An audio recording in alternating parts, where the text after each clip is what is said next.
Memberkati acara ini di dalam nama Tuhan Yesus Kristus. Damai sejahtera Tuhan yang melampaui segala akal akan menyertai orang-orang yang ada di live chat YouTube dan live Zoom ini, dan Tuhan akan mendobrak semua benteng-benteng yang dibangun oleh keangkuhan hidup manusia untuk menolak, menentang kebenaran yang sejati dan yang terbiasa hidup di dalam kebohongan dan dusta. Semua akan dibongkar di dalam nama Tuhan Yesus Kristus. Amin. Haleluya. Shalom semuanya yang ada di live Zoom.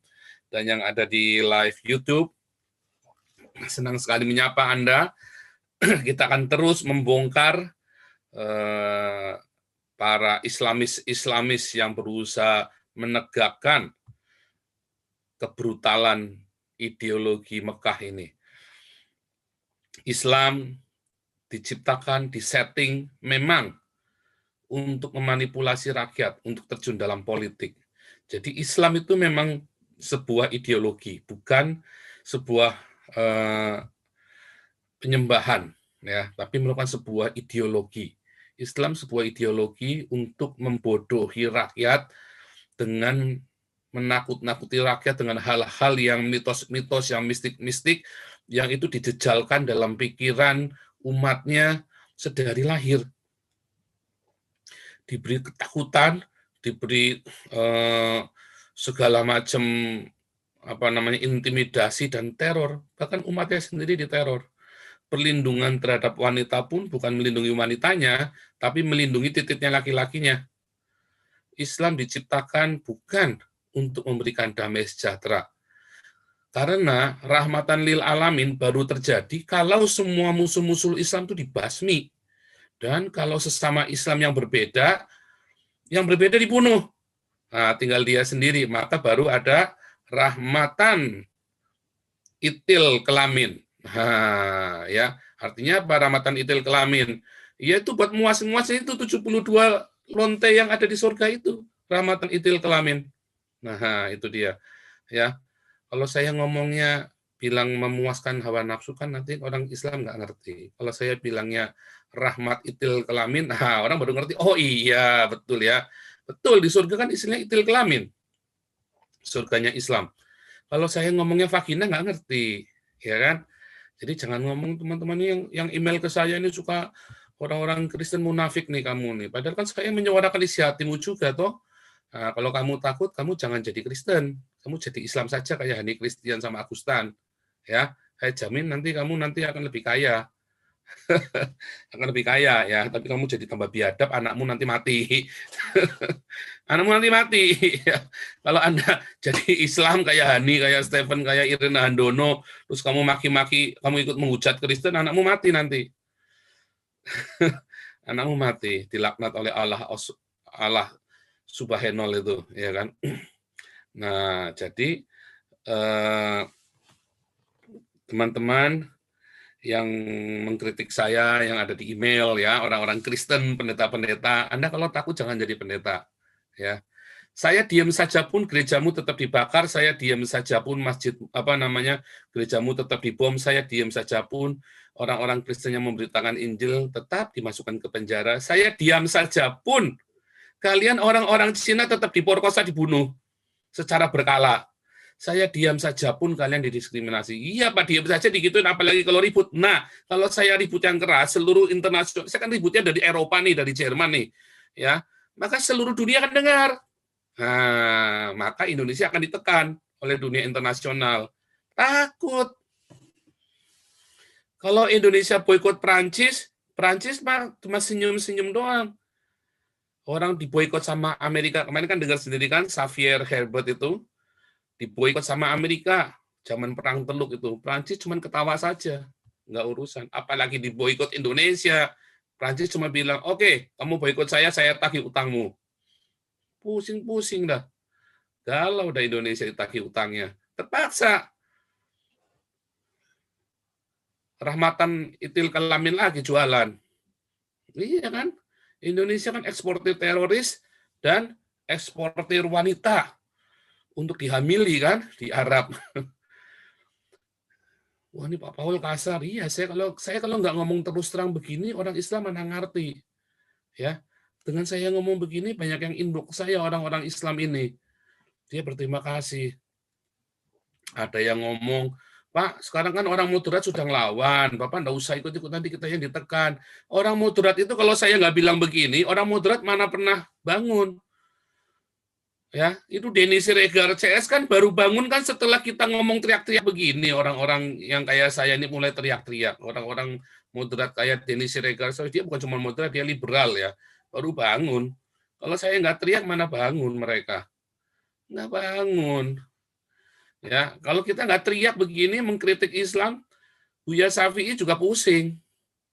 Ya, Buya Syafi'i itu benteng Islam terakhir, udah kalian rontok aja selesai.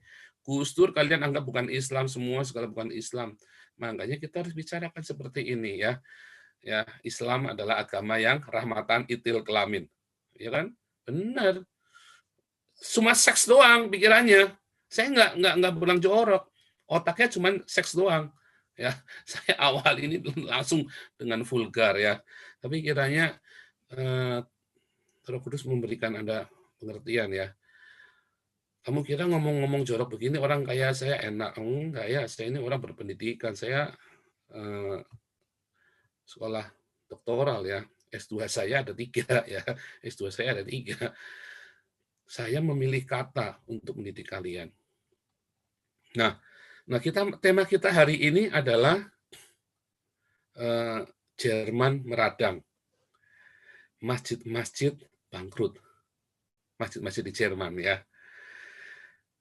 Jadi masjid di Jerman ini sekarang banyak yang mulai gak pusing mereka semua.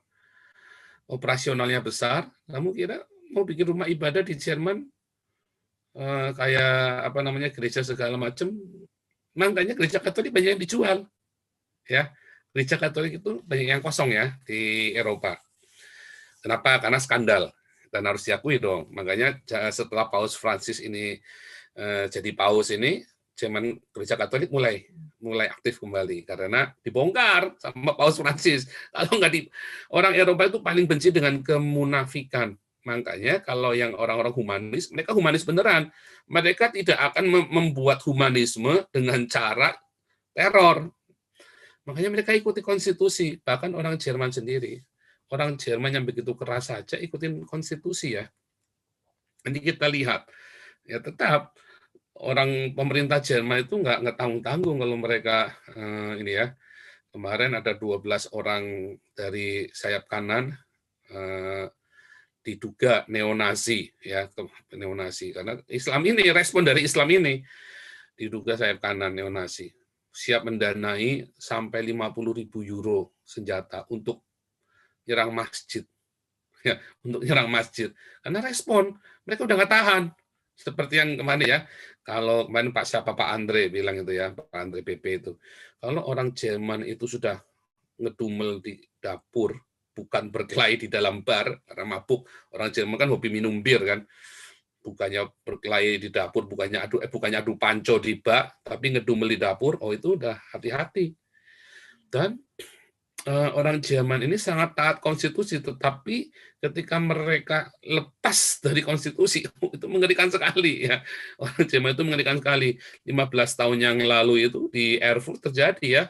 Orang Jerman itu melawan orang Maroko dihantam semua ya, tawuran. Ya kalah lah orang Marokonya, geblek orang Marokonya juga. Itu kalau nggak salah gara-gara pemerkosaan asal usulnya ya. Selalu ya begitu ya. Selalu begitu. Ini orang-orang datang udah minta suaka ya, udah malah bikin ulah, mabuk-mabukan di jalan, orang Jermannya diganggu, terus digarap, teriak-teriak orang Marokonya. Itu di Erfurt waktu itu ya. Saya juga nggak, karena cerita itu kan udah lama, saya baru dikasih tahu sama housekeeper di rumah kami ya. Dia orang housekeepernya itu orang Kazakhstan ya, orang Kazakhstan housekeepernya itu. Dia cerita ke kami, dia sudah 30 tahun ya di Jerman. Dia cerita, waduh orang Jerman itu jangan kamu inilah, kita ikutin aturan saja kalau di Jerman. Karena kita juga dilindungi, orang-orang Islamnya juga boleh, bukannya nggak boleh, ya boleh ibadah. Orang Jerman itu menghargai orang beribadah, tetapi jangan diganggu, katanya begitu. Nah, makanya tadi rahmatan idul kelamin itu tadi saya mau ngomong sampai nggak tega ya. Cuma nggak apa-apa deh, saya tega-tegain deh. Islam itu agama rahmatan idul kelamin. Saya tega-tegain deh. Ya, minta maaf kepada teman-teman Kristen ya yang dengernya risih ya. Aduh, saya juga ngomongnya nggak enak ya. Tetapi itu kenyataannya begitu. Nggak ada namanya damainya nanti kalau seluruhnya udah dibunuh semua. Nah, coba kita lihat teman-teman yang di live YouTube, Anda bisa masuk ke 85177724545 ya. Ya, saat ini lagi heboh di Indonesia, apa namanya, di Indonesia lagi heboh si Habib Rizik ya. Jokowi aja sekarang kan mulai kan, nah kalau nggak saya panas-panasin begini kan, si Jokowi mana mau bertindak, takut dia sama radikal, dia mau gunakan isu-isu Islam ini kan buat memperkokoh tahtanya dia dan nanti anak-anaknya naik. Makanya dimainin terus. Sebenarnya kalau dia mau beres, jangan mikir anaknya dia cuma mikir negara saja fokus. Ya, itu gampang, lola Indonesia itu gampang. Yang bikin susah itu karena kalian mau bermain. Ngelola Indonesia itu gampang, ya. Jangan bilang susah, gampang. Ngelola negara itu tidak. Nyatanya Eropa aja yang begitu saja dikelola begitu gampang, ya. Nyatanya bisa maju. Nyatanya Polandia maju. Simpel, yang penting jangan ada kepentingan. Rusia yang sudah bangkrut begitu aja, pegang Putin langsung naik lagi sekarang ya. Amerika takut sama Rusia sekarang. Mana negara yang nggak takut sama Rusia? Negara-negara Islam aja takut sama Rusia. Karena nggak ada kepentingan. Kalau nggak ada kepentingan, kalau diutamakan semua negara nasional, gampang lola negara itu.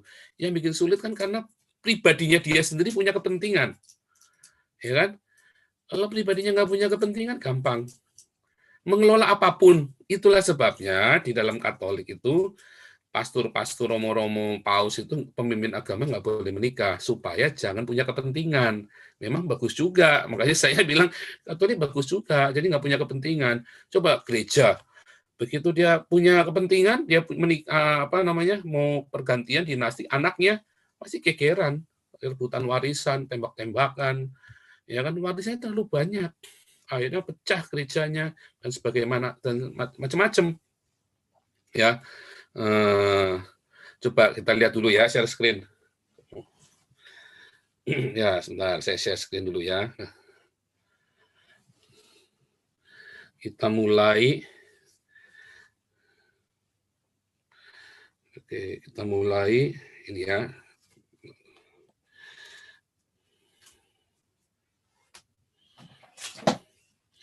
Kita mulai ini ya, waktu Jerman itu welcome ya terhadap waktu Jerman itu menyambut imigran-imigran ini.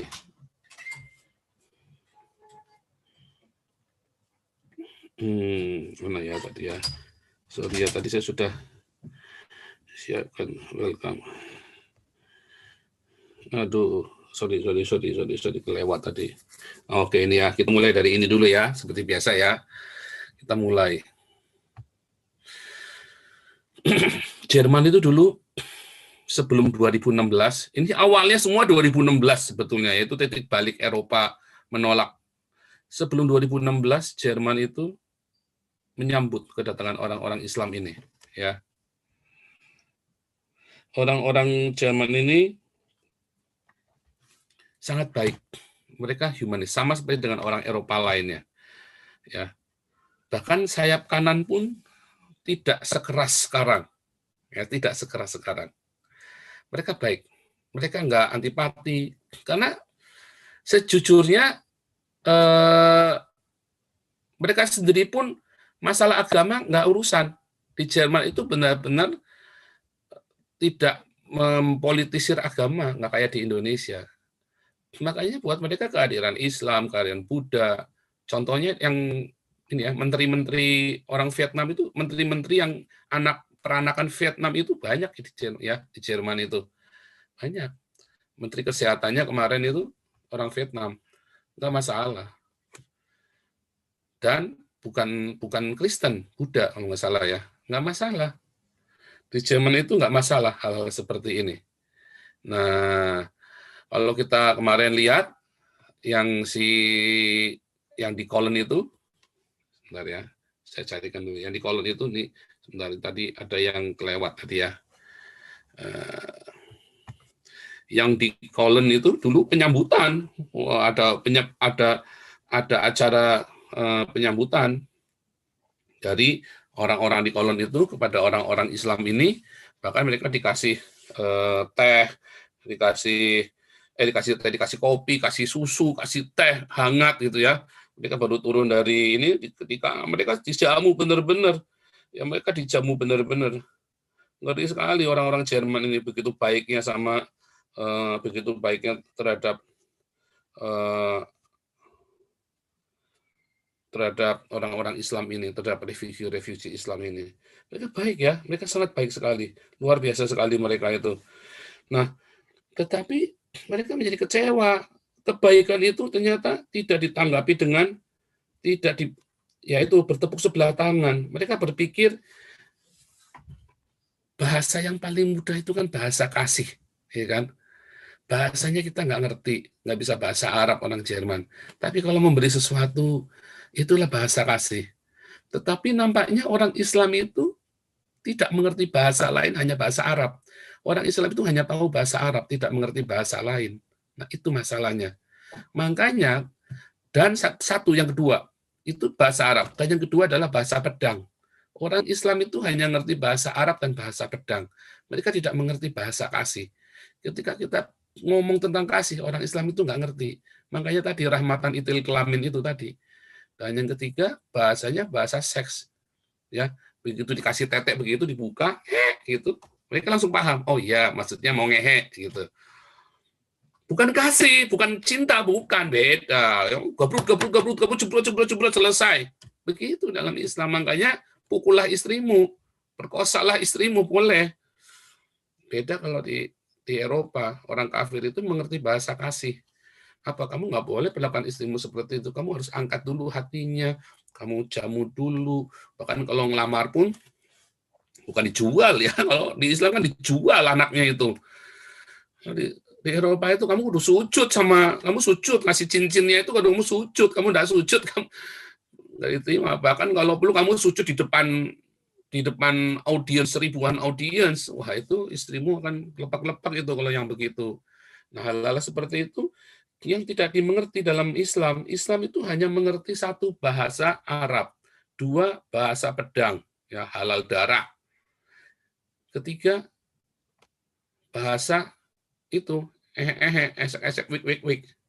Itu tiga bahasa Islam. Bahasa Arab, bahasa pedang, bahasa wik. Kalau diajari bahasa kasih nggak ngerti. Seluruh dunia kafir, begitu dikasih bahasa kasih dia ngerti. Ya, ngerti. Dia ngerti. Kamu kalau pakai kasih bahasa pedang, mereka akan bingung. Karena seluruh dunia kafir sudah mengerti yang namanya kasih. Dan mereka menjalankan humanisme. Apakah humanisme? Humanisme adalah ajaran Kristen dengan meninggalkan Yesusnya. Itulah sebabnya humanisme itu nanti suatu ketika akan mengalami kesesatan juga. Karena apapun dengan meninggalkan Yesus itu nanti ujungnya akan nggak baik. Pertamanya kelihatannya baik karena kan masih semangat humanisme. Semangat humanisme itu baru ada di abad ke-20 ini ya, di abad ke-20 ini semangat humanisme. Termasuk dulu semangat komunisme. Pertama-tama semangat komunal itu baik, sosialis itu dulu baik awal-awalnya. Tapi kemudian dimanipulasi karena nggak ada Yesus di situ. Maka yang ada adalah penguasanya. Siapa yang pegang alat itu, alatnya tools dari sosialisme komunisme ini? Ya dia akan manipulasi itu. Nah, terus apalagi Islam nggak ada Yesus di sana, makanya digunakan. Kemudian liberalisme awalnya baik, kapitalisme awalnya baik, tetapi kemudian digunakan oleh para penguasa karena menanggalkan Yesus di situ. Tapi ketika ada Yesus di situ, maka humanisme liberalisme dengan sosialisme dia akan seimbang kayak di Eropa. Makanya komunis di Uni Soviet dulu mengalami kebangkrutan, komunis di Cina mengalami kebangkrutan, komunis di Korea Utara mengalami kebangkrutan karena nggak ada kasih. Mereka melakukan sistem komunalnya tanpa kasih. Mereka melakukannya dengan paksaan, dimanipulasi. Sama ya, sistem komunal itu adalah dibagi ya, seperti dalam Kisah Rasul 4. Ya, maka tidak ada yang kekurangan, Kasih Rasul 4 ayat 34, maka tidak ada yang kekurangan di antara mereka, karena mereka selalu menjual apa yang mereka miliki dan meletakkan kaki para rasul, dan para rasul membagi-bagikan kepada mereka sesuai kebutuhan. Enggak kayak gereja kalian, gereja kalian mah pendetanya ngumpulin perpuluhan, bukan dibagi-bagi. Perpuluhan ya dan persembahan di dalam perjanjian baru itu terutama untuk diakonia ya, bukan untuk bangun gereja, bukan untuk beli limosin, beli jet pribadi, bukan. Anda hati-hati dengan pendeta-pendeta yang ngasih pengumuman kita mau beli jet pribadi demi kemuliaan Tuhan. Bohong itu ya. Saya jamin 1.000.000% itu bohong. Ya, itu demi kemuliaan dirinya sendiri. Makanya, saudara, tinggalkanlah gereja seperti itu. Percuma, oh khotbahnya bagus Pak, itu bohong. Gerejanya itu, khotbahnya itu bohong. Percaya saya, khotbahnya itu hanya isapan jempolnya dia. Pendeta-pendeta yang seperti itu. Kalau pendeta-pendeta yang rajin kasih makan ke orang miskin dan menginjil di jalan, Anda pergilah ke gereja seperti itu. Dan pendetanya nggak naik limusin. Kalau pendetanya naik limusin, Anda hati-hati. Oh, tapi dia pengusaha, Pak. Nah, justru tambah lebih lagi. Harusnya dia malah lebih banyak lagi ngasih makan. Kalau dia enggak, berarti jangan-jangan gerejanya itu buat cuci money laundry-nya dia, atau gerejanya itu buat buka tutup utangnya dia. Nah, hati-hati Anda. Ya, kalau yang pendetanya pengusaha juga hati-hati. Tambah hati-hati lagi. Kemarin itu ada pendeta GBI lagi, mana itu yang ditangkap itu, apa itu yang pengusaha. Ya kan karena korupsi kan, karena nyogok KPK itu apa ditangkap sama KPK. Nah, hati-hati Anda.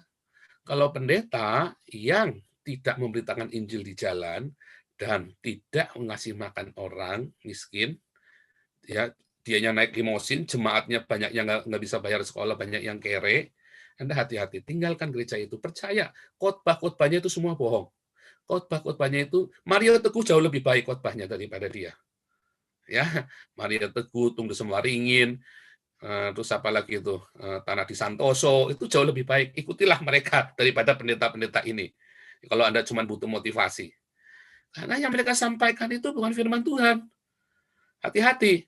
Ya, hati-hati dengan seperti itu ya. Saya pun mengkritik gereja, jangan bilang saya cuma mengkritik Islam ya. Hati-hati. Nah, balik lagi tadi ya. Kemudian ketika di Uni Soviet mereka miskin, kemudian di Amerika banyak orang-orang miskin, karena dalam kapitalisme, liberalisme, barang siapa memiliki kepadanya akan ditambahkan, barang siapa tidak memiliki apa yang ada padanya akan diambil. Ya miskin tambah miskin, yang kaya tambah kaya.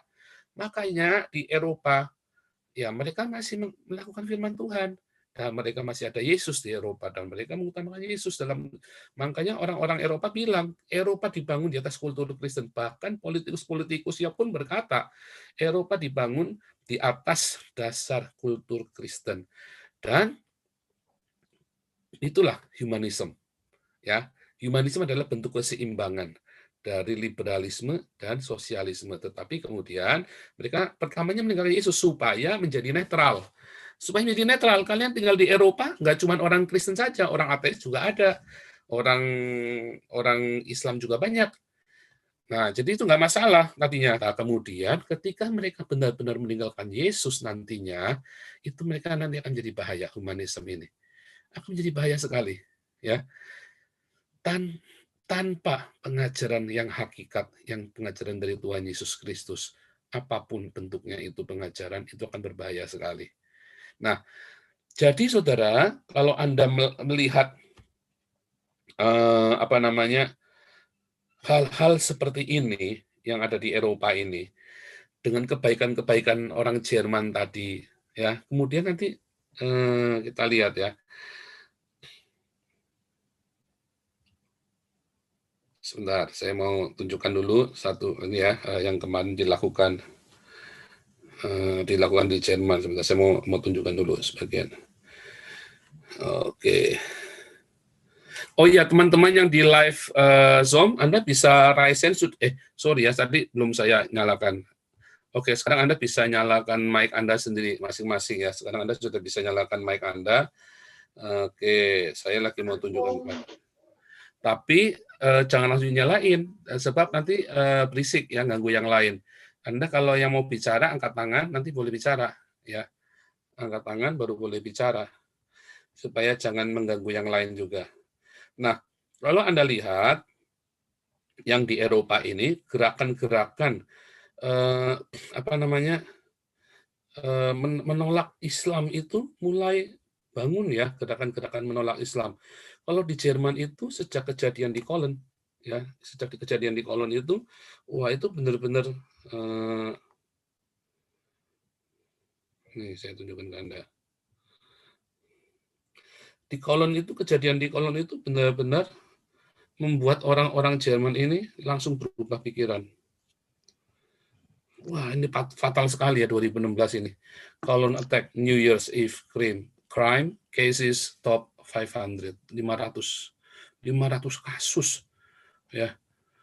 Itu tuh orang Islam itu dia sambil teriak Allahu Akbar, sambil memperkosa, sambil wah ngeri sekali ya. Ngerusak semuanya. Ya. Ngeri sekali kejadian-kejadian di Kolon ini. Nah, kemudian semua ya dari macam-macam, yang dari Maroko, yang dari Pakistan, dari Syria, ya ngeri sekali mereka itu tindak mereka apa namanya, lihat nih. Terus kemudian orang Islamnya, ini sok belagu nih orang Islamnya. Kamu mau teriak keras kayak begini pun, Islam gegen Sexismus. Anda mau teriak keras apapun, tindakan kita itu akan berbicara lebih keras daripada tulisan-tulisan dan suara Anda. Tindakan-tindakanmu itu ya akan bicara lebih keras. Makanya akhirnya sejak 2016 itu terjadi gerakan-gerakan anti-imigran sejak 2016 itu. Sebetulnya bukan karena orang Jerman itu rasis. Orang Jerman itu ya, kalau Anda kebangkitan neonasi itu sebenarnya adalah reaksi dari ini ya, reaksi dari imigran ini, karena mereka merasa ini tanah kami, kok kami jadi takut. Kayak kemarin ya, yang si siapa itu Frederick itu yang kemarin minta videonya nggak jadi dibatalin kan, setelah kita di YouTube. Untung saya split kan, saya sudah feeling ini orang langsung saya split untungnya. Kalau nggak split kan eman-eman kan, kita sudah berjam-jam, udah berjam-jam kita live, ntar dia minta cancel. Jadi saya split, jadi hanya yang interview dia aja yang kepotong. Nah, kalau kita lihat anti migran ini, karena mereka bilang, kenapa kami harus takut di tanah kami sendiri? Terjadi ketakutan ya kepada orang-orang Islam ini. Terjadi ketakutan di mana-mana. Anda kalau mau bilang, oh itu kan Islamofobia, gerakan Islamofobia, Anda mau bilang apa tentang Islamofobia ini? Islamofobia ini. Nggak bisa dihindari. Saya nulis di dalam buku saya Khilafah Terakhir, ya tentang Islamofobia ini ya, gerakan Islamofobia ini, saya nulis di dalam buku Khilafah Terakhir. Ya. Nah ini,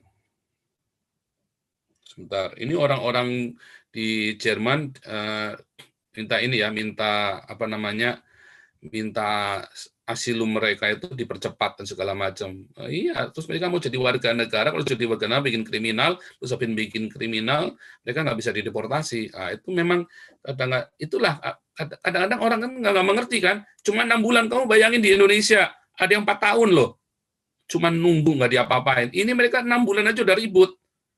6 bulan ya, proses asilum ini kan 6 bulan mereka. Itu aja mereka ribut.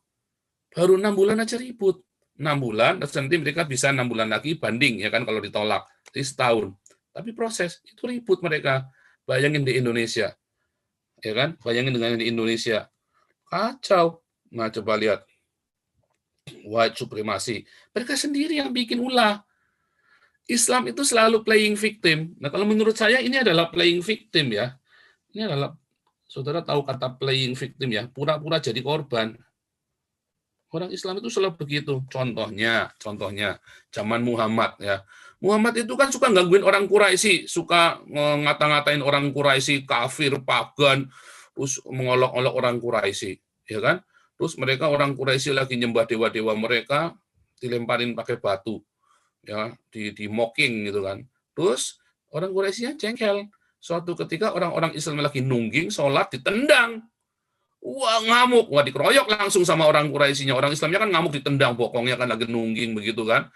Ngamuk. Wah, dikeroyok. Wah, terus akhirnya Muhammadnya bilang, oke, lakum dinukum waliyadin. Gundulmu peyang. Lakum dinukum waliyadin. Setelah kalah, orang Islam selalu lakum dinukum waliyadin. Kalau lagi debat gitu kan, di Facebook, lagi debat di YouTube, begitu kalah mereka langsung bilang lakum dinukum waliyadin. Sekarang siapa orang Islam yang bisa bantah saya? Maju sini sekarang.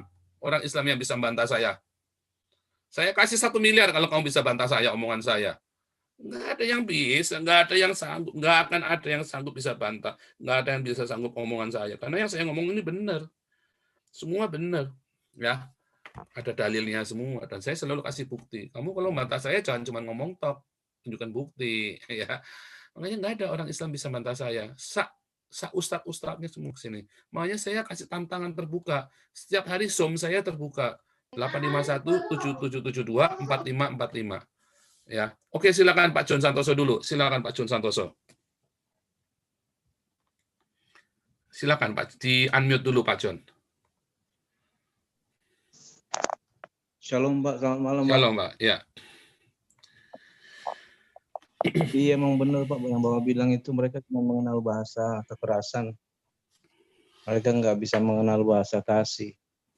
Ya. Makanya tuh Cina tuh sukses Pak memanage mereka Pak dengan kekerasan. Harusnya Europe itu belajar bagaimana Cina memanage mereka Pak. Nah itu nanti kita mau ke sana itu. Seluruh dunia nggak ada yang protes sama Cina.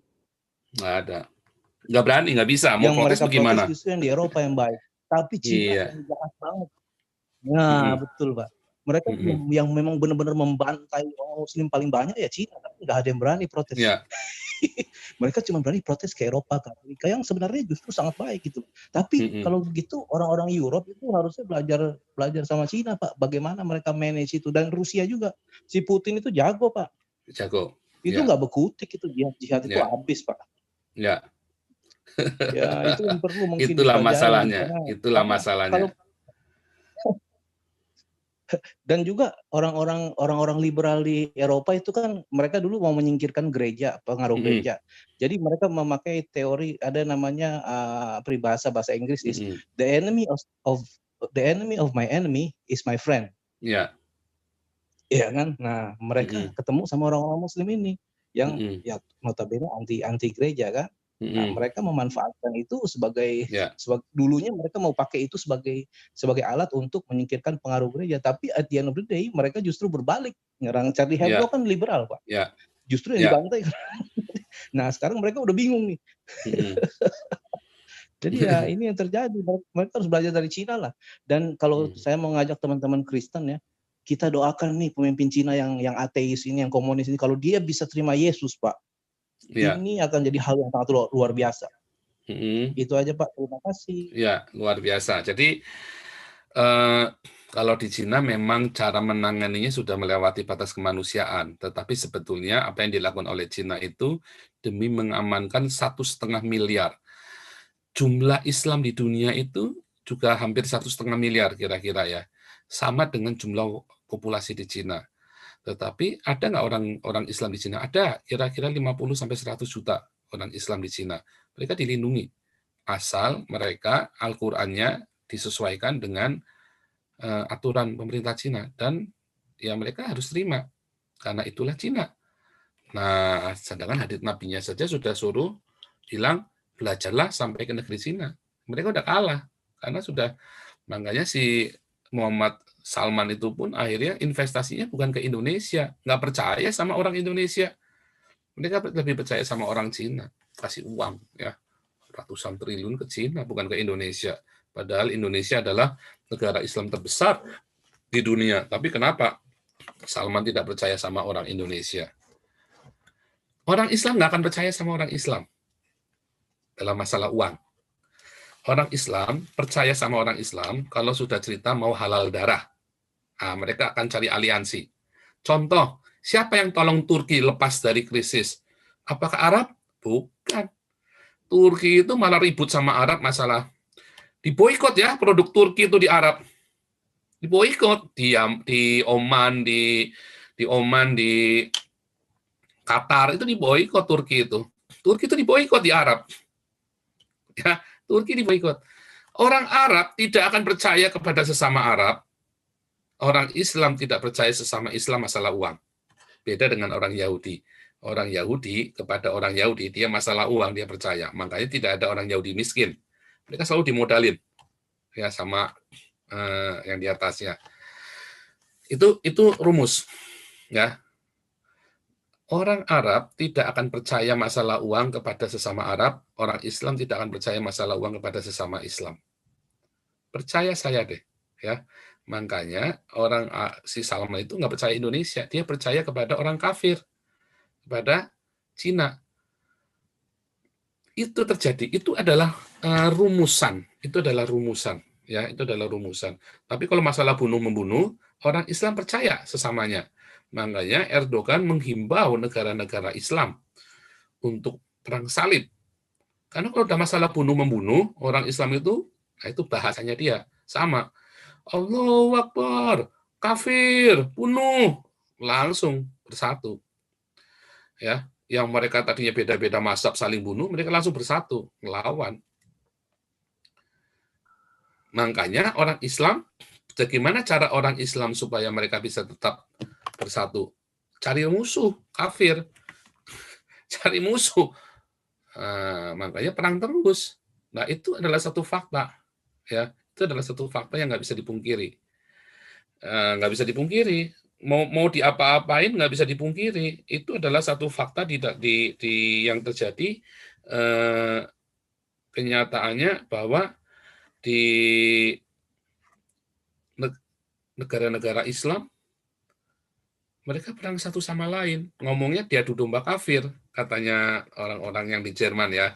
Yang di sini itu yang saya temui, oh itu diadu domba sama kafir. Saya bilang, diadu domba gundulmu peang. Masalahnya kenapa kamu bisa diadu domba? Dari zaman Muhammad ceritanya diadu domba. Berarti kan kalian jadi Islam jadi goblok. Mau diadu domba. Indonesia, Nusantara sebelum Islam berkuasa, nggak pernah dijajah sama kafir. Nggak pernah mereka takluk sama negara manapun. Apalagi sama. Kalau bahasa Jermannya gundulmu peang tuh apa? Aduh. Apa ya? Gundulmu peang itu Dynekov apa? Unform. Dynekov.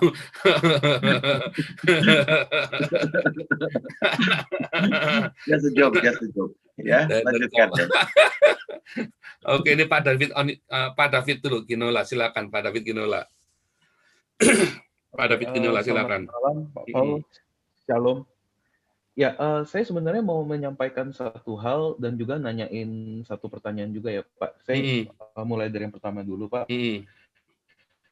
Kalau saya perhatiin ya, Pak, yang orang dari sama sekali nggak mengenal yang namanya bertoleransi itu, mereka sama sekali nggak mengerti dan nggak bisa gitu loh sama sekali loh. Soalnya gini, ini pengalaman yang saya lihat sendiri dan juga di teman-teman juga nih. Misalnya di tanah air aja nih, kalau orang dari sebelah sana tuh kayaknya apalagi yang taat banget, yang cingkrang apa segala macam, jengotan apa gitu tuh nggak mau berteman sama orang yang berbeda dari mereka gitu loh. Nah, biarpun orang yang notabene moderat saja, kalaupun mereka mau berteman dengan orang-orang yang minoritas atau double minoritas, saya perhatiin mereka tuh jaga jarak gitu loh. Ada tembok Berlin, boom gitu. Jadi kayaknya di konsep mereka tuh toleransi itu sama sekali nol, dan kalaupun ada ayat-ayat yang katanya harus berbuat baik untuk sesama apa segala macam, itu hanya untuk di antara mereka aja gitu, bukan orang di luar mereka tidak sama sekali tidak termasuk.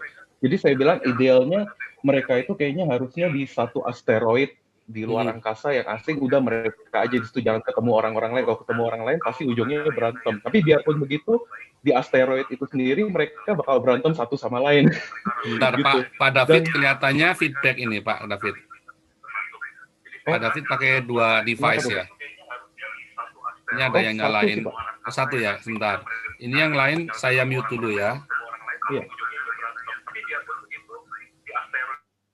Ya, ini Pak Sando ini tadi yang nyalakan ininya. Oke, silakan Pak David. Ya, jadi itu yang saya tadi, maksudnya toleransi, persikapan toleransi sama yang berbeda sedikit aja sama mereka tuh nol gitu loh. Jadi kayaknya ya itu. Tapi dan pertanyaan saya yang kedua, kenapa ya Pak kalau di Eropa gitu yang paling lantang bilang apa welcome refugee apa segala itu kan yang dari sayap kiri kan Pak, di mana sayap kiri itu dukung misalnya gay rights, LGBT, hak-hak LGBT apa dan sebagainya. Nah, kalau mereka mendukung seakan-akan mereka kerjasama dengan orang-orang Islamis ini. Tapi kalaupun khilafah berdiri, bukannya orang-orang sayap kiri ini dulu yang pertama kepalanya dipotong, dilempar dari gedung dan sebagainya, kan berlawanan tuh. Nah, makanya saya bingung kenapa sayap kiri kok demen banget sama mereka. Ya itu aja deh Pak Paul, terima kasih. Ya, karena humanis, Pak. Tadi yang pertama tadi memang ada beberapa teori konspirasi bahwa Islam itu dimasukkan untuk meredakan kekristenan. Anggap aja mengeredakan, ya kan, karena kan nggak ekspansi kekristenan di Eropa, kan mau ekspansi apa lagi. Tetapi orang-orang yang ateis dan yang tidak mau ada agama itu, oke, masukkan aja saingannya Islam. Nah, tetapi bagi orang gereja itu nggak masuk akal, karena orang gereja sendiri juga mendukung memasukkan imigran-imigran ini. Jadi proyek imigran ini, Merkel itu anak pendeta, ya. Merkel itu anak pendeta, dan dia orang yang sangat sangat Kristen. Ya, bapaknya itu misionari, Merkel itu. Jadi memang tugasnya adalah mengkristenkan orang-orang komunis ini. Bapaknya Merkel, dan Merkel sendiri aktivis dulunya, aktivis humanisme, aktivis lingkungan, dia ngelawan proyek-proyek nuklir itu ya. Merkel ini dia sendiri doktor nuklir ya. Merkel ini doktor nuklir, pintar sekali Merkel ini. Nah, kemudian Merkel ini juga pegiat kemanusiaan dan aktivis gereja dulunya. Dan dia tidak melawan gereja. Makanya waktu oposisinya si Horst Seehofer, dia bilang, kita nggak mau Eropa itu diislamkan. Merkel bilang, nah kalau gitu kita ini negara di atas kultur Kristen, kita dibangun di atas kultur Kristen, kita nggak mau diislamkan. Merkelnya bilang, kalau gitu ya kita undang mereka supaya mereka melihat Yesus di dalam hidup kita di Jerman. Jadi statement-statement itu semua statement-statement yang sangat rohani lah gitu ya bagi kita. Dan saya setuju dengan Merkel. Saya tidak gini ya. Sebenarnya gelombang imigran yang masuk ke Eropa ini positif. Hanya memang masa transisi. Semua society itu seperti manusia, seperti hidup manusia, mengalami pertumbuhan masa kecil, tidak tahu apa-apa, ketidakdewasaan, ya, kemudian berantem apa segala macam, konflik, isunya konflik. Nah, kemudian dia mulai dewasa, dia stabil. Kemudian ada masa pancaroba. Ya, dalam waktu masa kecil itu ya konflik, naif apa segala macam gitu ya, dan naif, ada mereka dibully orang, mengalami kemiskinan, jatuh bangun, terus mereka mau dewasa dia mengalami pancaroba dulu. Nah, kalau menurut saya Eropa ini kemarin dia sudah dalam masa growth ya, tapi kemudian dia ingin naik satu level yang lebih tinggi lagi, maka dia mengalami masa pancaroba. Karena apa? Karena harus membongkar yang lama. Ada stagnasi dalam society mereka. Makanya mereka harus menambah populasi mereka. Walaupun mereka tahu resikonya dan mereka sudah riset. Mereka sudah riset terlebih dahulu. Ya. Nah, Pak Paul. Ya. Nah, ini jadi saya jadi ingat juga omongan teman saya yang saya bilang ada teman saya orang Swedia itu ya. Teman saya orang Swedia itu dia bilang kalau imigran refugee dari Timur Tengah ini yang Islamis ini sangat bermasalah, katanya ngerusak lah, perkosa perempuan dan sebagainya. Nah, dia ada kenal satu orang imigran di Swedia, orang Cina, Pak. Marganya kebetulan sama loh sama Pak Paul, Chang juga marganya, dan dia sangat produktif, Pak. Kata teman saya, dia buka restoran di sana, bekerja keras, buka lapangan kerja untuk misalnya waitress-nya dia pakai orang Swedia, dan bahkan restoran dia dekat sama salah satu grup geng motor besar gitu ya, dan itu pun hubungan dia sama grup geng motor itu baik gitu loh, hubungannya nggak pernah berantem dan sebagainya. Jadi, nah kalau misalnya emang mau nambah populasi dan sebagainya, kenapa nggak undang aja orang-orang Cina seperti yang teman saya bilang ini, seperti Pak Chang itu.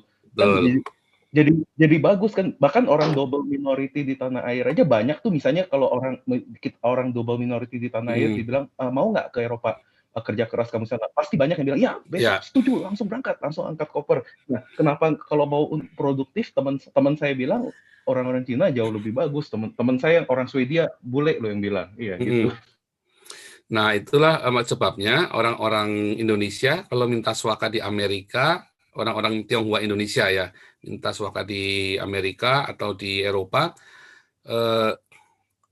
banyak yang diterima ya, karena nggak pernah bikin masalah. Orang-orang Tionghoa yang dari Indonesia ini nggak pernah bikin masalah. Orang-orang Tionghoa di sini tuh nggak pernah bikin masalah ya, karena mereka semua rata-rata. Jadi kalau saya tanya ya, saya kan keliling ya kan, apa pendapatmu tentang ini? Kalau mereka tanya orang Syria ini, orang-orang dari Afrika rata-rata malas. Tetapi mereka sadar kemalasan mereka karena ketidaktahuan. Mereka tidak dididik untuk meniti masa depan. Jadi hidupnya buat hari itu. Mereka punya uang hari itu, kalau mereka punya banyak, kirim ke kampung. Dan kalau lebihnya, mereka mabuk. Tapi kalau ditanya orang-orang dari Syria, dari Irak, mereka rata-rata mereka eksklusif. Mereka takut. Kalau orang dari Turki, karena Jerman sudah lama dengan Turki ya, dan orang-orang Belanda pun dulu tenaga kasarnya orang-orang Turki. Mereka bilang orang Turki itu rajin dan mau untuk cuma kerja aja. Nah kalau saya tanya orang Cina itu cuman kerja. Jadi dibilang antisosial, malah dibilang antisosial, cuman kerja doang. Tapi kita suka, karena kalau ada orang Cina di sini kerja, mungkin tiba-tiba beres aja urusan. Jadi mereka secara umum mereka begitu tanggapan mereka secara umum. Tetapi orang Eropa tidak pernah mengeneralisir ya. Jadi tetap selalu ada anomali, itu selalu ada. Mereka tahu. Jadi orang Syria yang baik banyak. Saya banyak kenal orang-orang Syria yang berprestasi, bahkan ada yang jadi politikus di Belanda, ya, ada yang jadi politikus di Jerman juga banyak. Tetapi balik lagi, tindakan-tindakan sedikit orang ini, termasuk yang kemarin saya cerita 20 juta refugee di sini, 4.000 yang bikin ulah. Tapi kan yang 4.000 ini bahaya, dan kita nggak tahu siapa yang termasuk dari 4.000 orang ini. Masalahnya kita nggak tahu. Itu Pak masalahnya. Jadi apakah orang-orang Turki ini nggak baik-baik? Apakah orang-orang Syria ini nggak baik-baik? Banyak yang baik, ya, banyak yang baik. Cuman memang kelihatan begitu orang-orang ini nggak mau belajar bahasanya, maka orang-orang yang tidak baik akan menghasut yang baik-baik ini. Nah, itu dia Pak masalahnya, kayak di Indonesia. Apakah orang Islam di Indonesia baik-baik? Tetapi ulah-ulah seperti Yusuf Kalla, Habib Rizik, kemarin itu siapa ya, Amin Rais, ya, Cecep Saifuddin, Abdul Somad, ini yang membuat kemudian yang lain jadi nggak baik. Karena mereka memprovokasi, dan umat itu percaya apa perkataan dari pemimpin mereka. Apalagi dikasih nasi bungkus, lagi miskin.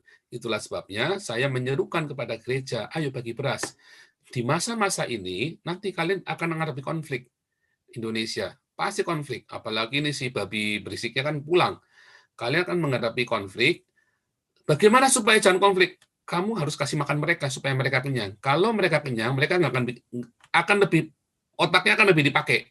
Kalau mereka lapar, mereka cari nasi bungkus. Kalau mereka kenyang, mereka akan tenang, lebih tenang. Makanya gereja-gereja, ayo mulai bagi. Kalau jemaat, pucuk pendetamu untuk membagi lumbung-lumbung perpuluhan mereka buat kasih kirim beras, kirim makanan. Kalau pendetamu nggak mau, tinggalkan gereja itu. Karena gereja itu berarti menyesatkan kamu. Nah, itu makanya saya bolak-balik teriak diakonia.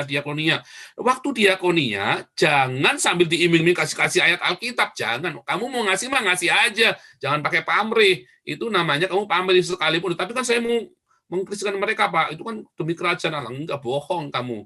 Enggak ada. Tuhan Yesus nggak ajarin begitu. Mau ngasih mah ngasih aja, ya. Mau ngasih aja, nggak usah pandang bulu. Nah, kalau mau nginjil saja, nggak usah diiming-imingin. Nah, juga sama begitu. Percaya nanti penginjilanmu akan lebih efektif. Saya sudah melakukan di Indonesia begitu. Saya mau kirim aja, ya. Saya berkala ya. Anak saya pun melakukan. Nggak ada iming-iming. Saya mau nginjil saja, nggak usah pakai iming-iming. Itu lebih murni ketika mereka datang sama Yesus, bukan karena diiming-imingin.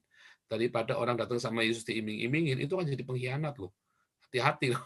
Orang yang jadi Kristen karena diiming-iming itu jadi pengkhianat nanti. Tapi kalau orang jadi Kristen karena dia kesadaran dia dengar pemberitaan kita, dia sadar, maka dia benar-benar bertobat. Ya. Nah, ini Pak Santo bisa tolong dimatikan nggak Pak Sando ini? Pak Sando nih, soalnya begitu buka mic, suaranya masuk lagi ya. Begitu ya. Oke, Pastor Ben, sebentar, Pastor Ben silakan, Pastor Ben. Ya, selamat malam, Pak Paul. Selamat malam. Ya. Galak banget malam ini. Buka-buka langsung galak ya, Pak. Aduh, iya, bahkan ini memang sekarang lagi kritis nih, Mas. Si babi berisiknya ini memang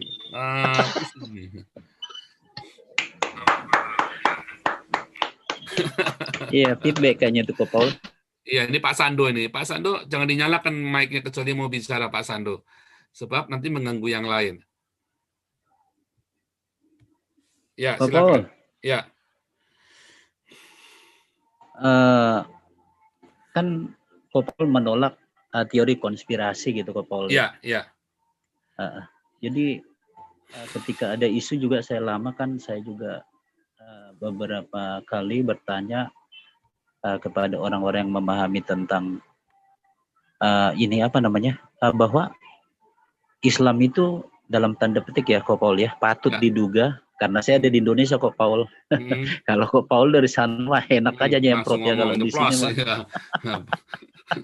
Kalau mobil itu remnya blong gitu. Iya, jadi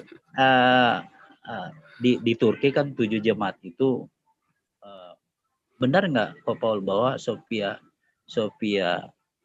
Sophia itu adalah jemaat Efesus ya, Pak Paul? Tafsir begitu, ada nggak tafsiran begitu? Nggak, saya nggak mau ke arah sana. Kalau yang Turki itu sudah jelas ya, di dalam Wahyu 13 sudah dinubuatkan. Mereka akan mengalahkan orang-orang kudus dengan pedang.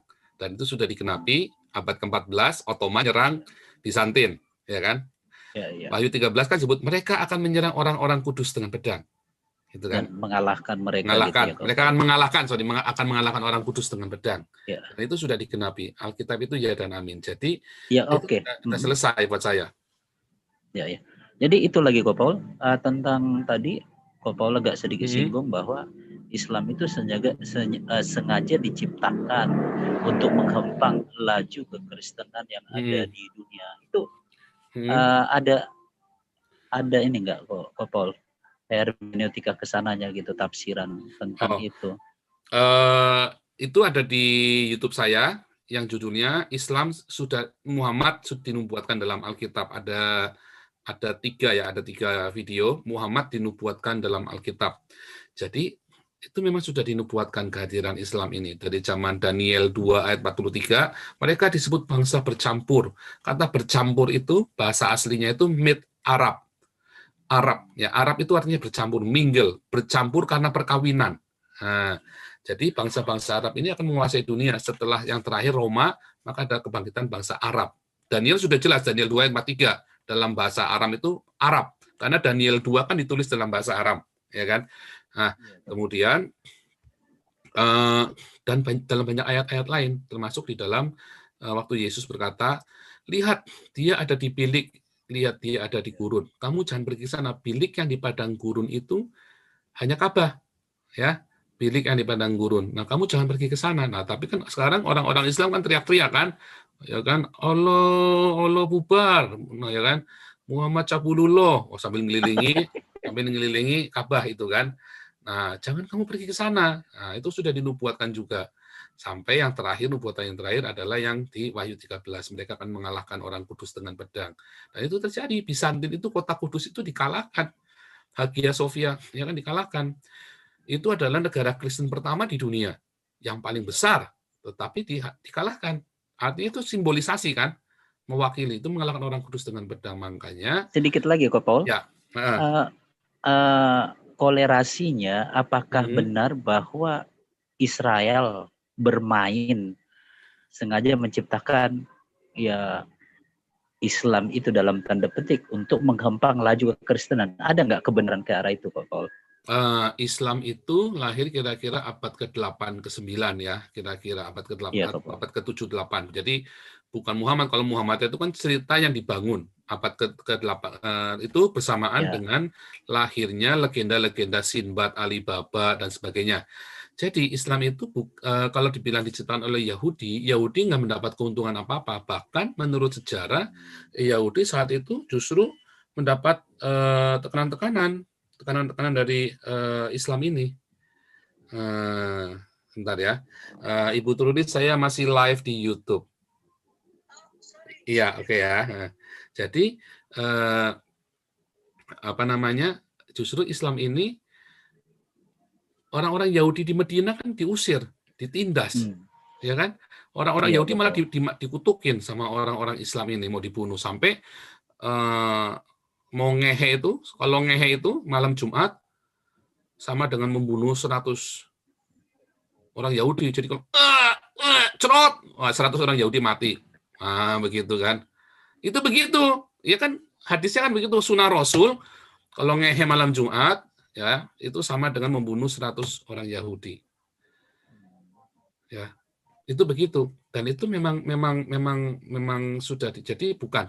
Makanya saya di dalam kelas evangelis dan apologetik, nanti ada yang mau itu bisa join ya, ada di channel saya, join group. Nah, nanti ada pengajaran-pengajaran, saya melepaskan diri dari semua teori konspirasi. Makanya nggak ada orang Islam bisa ngalahin saya debat. Nggak ada yang bisa, karena semuanya saya ngomong, datanya saat itu ada, yang mau saya cerita itu ada. Bukan menghubungkan satu teori dengan teori lain. Jadi itu nggak bisa dibantah. Tapi kalau teori-teori itu, semua orang bebas berteori, tergantung siapa yang pintar cerita aja, jadilah dia. Nah, itulah masalahnya. Itulah sebabnya saya menentang teori konspirasi ya. Banyak orang-orang dari orang battle itu yang paling suka teori konspirasi ya, orang gereja battle itu. Ya, karena apa? Karena kiblatnya Amerika. Amerika itu teori konspirasi. Ya. Yang melahirkan teori konspirasi itu teolog Amerika. Nah, orang-orang battle itu kiblatnya ke Amerika. Makanya battle itu nggak bisa berkembang di Eropa, selalu bubar, ribut sendiri akhirnya. Kenapa? Ya karena pengajaran mereka teori konspirasi, sampai ada satu pendeta ngata-ngatain saya gitu ya.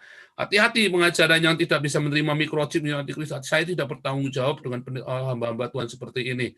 Ya harus di-broadcast ke istri saya. Ya gimana? Saya bilang, ya haleluya, nggak apa-apa. Ya, tapi makanya saya bilang, makanya kamu nggak berkembang. Saya sudah baptis ratusan orang, kamu satu pun belum. Yang dibaptis pun orang Indonesia lagi, itu pun orang yang sudah lama nggak ke gereja dibaptis ulang sama kamu. Nah, itulah yang terjadi orang-orang battle yang ada di Eropa. Jauh-jauh nyebrang lautan, jauh-jauh nyebrang benua, yang dibaptis orang Kristen lagi. Dan mereka sesama gereja berantem, sesama battle lagi. Berantem mereka di sini. Berantem. Ya, itu kenyataannya. Saya cerita fakta supaya semua sadar. Ini supaya sampai ke Pak Rubinadi. Saya kenal Pak Rubinadi itu, kan biar supaya disampaikan oleh orang. Jadi dia perhatian benar-benar. Ya, jadi supaya kalau bilang misi itu ya pergilah ke orang-orang yang belum Kristen. Saya akan membangkitkan Eropa katanya kan. Kami datang untuk membangkitkan Eropa dari tidur. Siapa bilang orang Eropa tidur? Enggak. Orang Eropa memberitakan Injil lebih daripada kalian semua yang ada di Indonesia. Saya kan ada di Eropa. Ya kan sudah tunjukkan tuh orang-orang Jerman memberitakan Injil di jalan-jalan. Wah, di sana kan boleh, Pak. Nah, makanya kalian di Indonesia kan punya tantangan sendiri. Ayo dong beritakan Injil. Banyak cara untuk memberitakan Injil. Tapi bukannya dengan cara mindahin jemaat dari gereja satu ke gereja lain, sambil nyesat-nyesatin gereja lain, itu namanya Anda bisnis. Nah, itu yang kemudian, percaya saya, beritakan Injil. Bukan orang itu yang dimenangkan, tapi Tuhan kirim jiwa dari tempat lain. Entah begitu saya terjadi. Ya. Dan selalu kasih makan, kasih diakonia. Percaya saya, gerejamu akan penuh. Saya sudah melewati masa-masa itu di Indonesia. Dan kemudian saya meninggalkan konsep gedung gereja. Saya masuk gedung, karena saya orang Islam semua yang saya injili sekarang kan, yang saya muridkan, gerejanya takut. Gereja tempat saya membaptis itu takut. Jadi saya udah nggak pernah bawa ke gereja lagi. Nah, mereka saya muridkan di rumah. Saya melewati masa-masa itu, dan itu begitu luar biasa sekali begitu. Di Indonesia ya, saya berterima kasih kepada Tuhan Yesus. Selama 30 tahun saya berdoa untuk Indonesia, saya diberi kesempatan menuai, ngicipin penuaian di Indonesia. Makanya penuaian di Indonesia ini ya, lihat ya, dalam TKD ini, yang nuai itu nanti bukan gereja, bukan gedung gereja. Yang nuai itu anak-anak muda semua. Yang nuai itu anak-anak muda, ya, YouTubers itu, yang berani-berani itu, yang nekat-nekat itu, mereka cuma yang nuai. nanti. Setuju, Pak. Setuju. Ngeri, Pak. Itu sedang terjadi sekarang. Sedang terjadi, Pak. Itu 3 tahun lalu saya sudah dikasih nubuatan itu, sudah saya sampaikan. Dan tiba-tiba muncul tuh Rudi Yohanes. Saya kaget Rudi Yohanes. Wih, ini orang berani juga ini orang si Rudi Yohanes walaupun ngawur. Bukan masalah ngawur, masalah banyak hati ngawurnya, dia. Banyak ngawurnya. Hati dia benar, Pak. Hati dia lurus, Pak. Hatinya itu benar. yang paling penting, Pak. Saya tahu dia nggak sekolah teologi ya kan. Jadi kita harus doakan dan kita harus yang di Indonesia dong, Yosua Tewu dong, fasilitasi dong yang punya sekolah teologi di Indonesia, ya kan? Atau kalau mau si Rudi Yohanes suruh ikut saya, ikut gitu. Cukup barang tabak. Gitu kira-kira, Pak. Jadi saran saya itu, Pak, jangan terjebak dalam teori konspirasi, tetapi fokus dengan lihat ya, Tuhan Yesus tuh bolak-balik dibujuk untuk jadi apa namanya untuk mendahului yang hari itu. Tapi Yesus bilang selalu hari itu.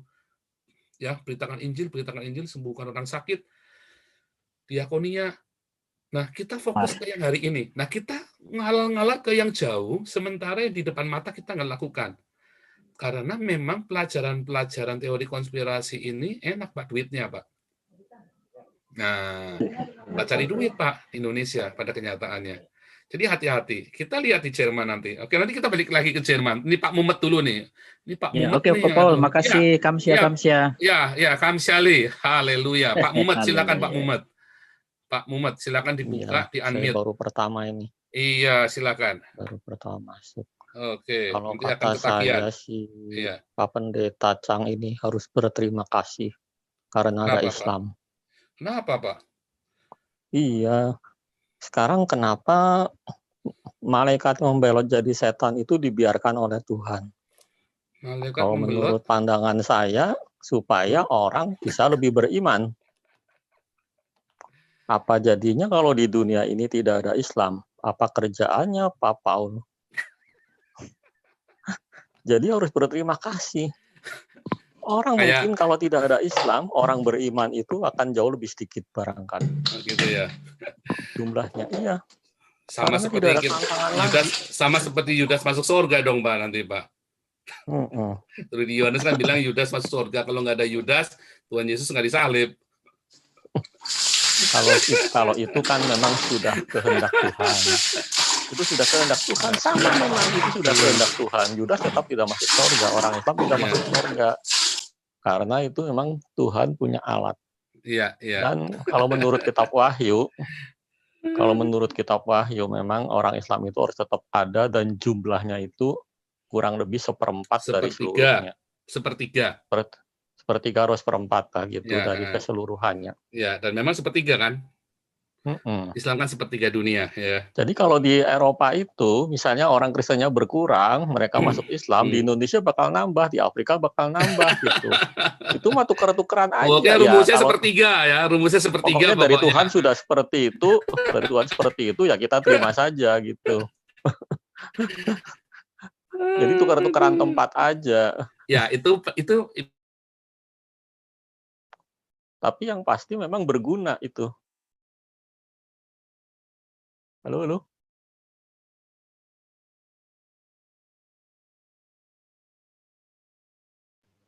Pak Paulnya putus ya? Pak Paulnya putus ini, hilang nih. Kayaknya Pak Paulnya putus deh. Mungkin bentar lagi reconnect. Pak Paulnya nggak ada suara. Enggak, gambarnya juga nggak bergerak dia. Betul. Ya, mungkin nggak ada suara. Ya, sorry. Pada kenyataannya dari zamannya Muhammad memang sepertiga rumusnya. Rumusnya selalu sepertiga. Ya kan? Nah, ini muncul Pak Paul nih. Ya, tadi nggak ada suara, Pak. Ya, tadi karena ini kabel keinjek. Iya, ini kelihatannya tadi bukan. Ini kelihatannya internetnya seperti biasa, Pak. Internetnya ini memang suka down sendiri atau memang laptopnya. Nah, memang jumlah orang Islam itu memang harus segitu. Itu Tuhan sudah menyatakan seperti itu. Jadi tidak mungkin itu dihapus dari muka bumi dan itu dipakai oleh Tuhan sebagai alat supaya orang Kristen itu bisa tetap beriman kepada Tuhan. Iya. Jadi kita memang kesal, tapi kita harus bersyukur juga kita bisa beriman jadi. Karena kehendak Tuhan memang menurut saya, karena kehendak Tuhan memang seperti itu gitu. Jadi ya Bisa. terima saja sudah. Tapi tetap gini Pak, jumlah sepertiga itu kan kita tetap harus memberitakan Injil. Ya kita nggak tahu apakah itu tafsiran benar atau apa. Pokoknya memang iblis itu menyesatkan sepertiga dunia, ya kan? Betul. Itu memang sepertiga dunia itu disesatkan oleh iblis. Jadi pada kenyataannya rumus Islam itu adalah sepertiga, ya. Dan kita nggak ngerti apakah itu benar-benar seperti itu. Seperempat mungkin loh Pak, kalau menurut Wahyu. Yang kereta yang kuda hijau itu. Yang kuda hijau itu ya. Oke, nanti kita cek nanti. Ya. Tapi kalau yang nggak salah seperempat. Kalau nggak salah seperempat, bukan sepertiga. Jadi kalau misalnya di dunia ada 8 miliar manusia, ya 2 miliarnya 2 miliar. Islam. 2 miliarnya itu Islam, yang 6 miliarnya itu macam-macam, bukan hanya Kristen gitu. Ya. Nanti saya cek kalau itu. Karena Islam itu memang begitu besar pengaruhnya. Jadi sudah pasti itu Alkitab itu menuliskan. Tidak mungkin Alkitab tidak menuliskan. Jadi kalau ada orang bilang Alkitab tidak menubuatkan Muhammad itu, dia salah justru. Justru Alkitab menubuatkan Islam. Karena pengaruhnya begini besar gitu. Tapi sayangnya menubuatkannya sesuatu yang bukan yang bagus. Mengikut iblis itu, Pak. Iya, menubuatkannya justru yang jelek. Tapi bagus sebenarnya. Ya, kalau kita pakai logika bagus buat orang Kristen. Iya, itu duri dalam daging itu, Pak. Iya, apakah kita bisa beriman kalau misalnya di dunia ini tidak ada orang Islam? Apa yang menjadi kontra? Apa yang menjadi kontra dari orang Kristen gitu? Tidak ada lagi. Luar biasa ini. Ini sudut pandang yang berbeda ini ya Pak ya. Dari perspektif kita melihat dari perspektif yang berbeda. Luar biasa sekali Pak Muhammad. Tapi saya berpikir secara teologis ini Pak. Iya. Karena itu teologis karena ada dasarnya. Boleh dong Pak. Boleh. Karena saya mengambil dari ayat dari kitab Wahyu itu gitu. Pasti ada maksudnya itu. Tidak mungkin Tuhan misalnya malaikat membelot jadi setan, iblis dibiarkan saja, kenapa tidak dibasmi? Membasmi kan gampang sekali. Basmi iblis itu gampang sekali. Sepertiga kan jadi iblis, tapi tidak dibasmi. Tapi seperempat jadi Islam, penduduk dunia, tapi tidak dibasmi gitu. Karena itu ada maksudnya. Kalau di dunia ini tidak ada iblis, buat apa orang beriman? Kalau dunia ini kalau di dunia ini tidak ada Islam, buat apa orang menginjili? Tidak ada yang diinjili. Jadi apapun yang terjadi, kita harus bersyukur. Luar biasa. Sementara Pak. Itu saja dulu, Pak. Bagus ini ya masukannya ya. Mungkin teman-teman teolog-teolog lain bisa mulai meneliti ini. Seperempat atau sepertiga itu tadi. Ya, kalau dalam pemikiran saya memang ada seperti itu, Pak. Ada pemikiran seperti itu. Entah seperempat atau sepertiga itu memang ada seperti itu karena jumlah itu sudah ditetapkan. Jumlah orang-orang yang tidak diselamatkan itu sudah ditetapkan. Ya. Masalahnya siapa? Nah, itu yang harus kita berebut. Siapa? Dari 12, satu yang berkhianat. Satu di antaramu iblis. Tapi Yesus nggak bilang, nggak sebut namanya. Siapapun, kalau nggak Yudas ya Petrus, kalau nggak Yakobus salah satu, pokoknya cuma satu, bukan namanya. Itulah yang namanya, itulah kesalahan orang reform dalam predestinasi ya. Itu kesalahannya. Itu adalah jumlah, tapi random. Sudah ditetapkan.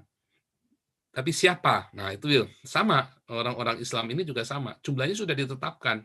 Tapi kita harus terus memberitakan Injil. Makanya Islam tidak akan nanti suatu di akhir zaman nanti benar-benar menyesatkan. Itu sisa dari dunia. Akan disesatkan seluruh dunia, dibilang menyesatkan seluruh dunia. Nah, itu nanti Islam akan menjadi agama satu-satunya di dunia. Itu. Tapi antikristus itu nanti akan dimusnahkan oleh Tuhan Yesus. Dan kemudian sisa-sisa Islam yang selamat dari pemusnahan itu masuk kerajaan 1000 tahun, kita orang-orang yang percaya yang akan memerintah mereka. Sampai nanti iblis dilepaskan dan akan kembali menyesatkan orang-orang ini lagi dan akan memberontak dan akhirnya semua itu dimasukkan ke neraka termasuk Muhammad dan Imam Mahdi. nabi-nabi palsu.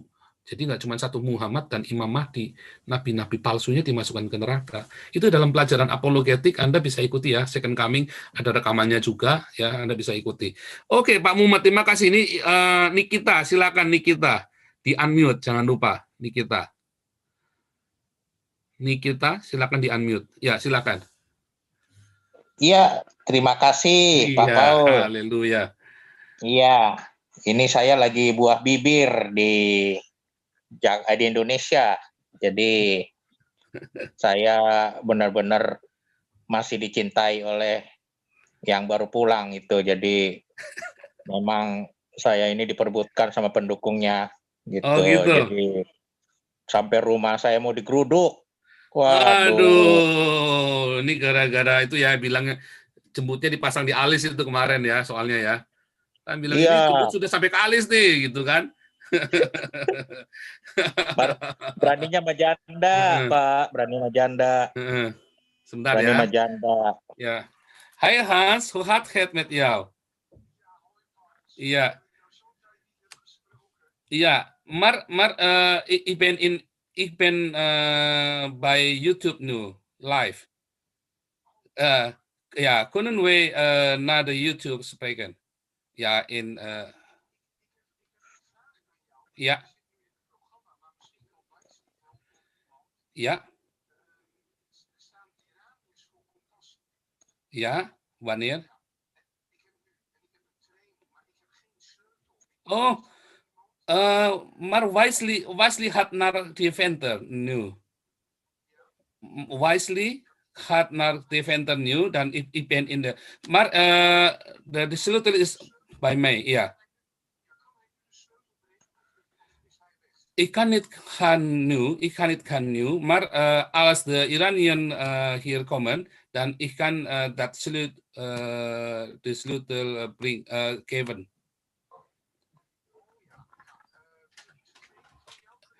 Is Nina here? Oh, ik denk Miracle kan Miracle kan, ja, kan brengen dat. Wachten ya, oké. Een moment. Oké, Hans, ja. Ik stuur op, ja, oké. Ja.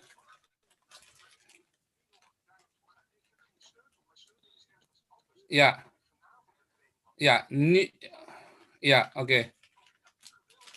Oke, do ya. Ya, shalom. Ya, second. Oke, sorry ya, ini penting soalnya tadi.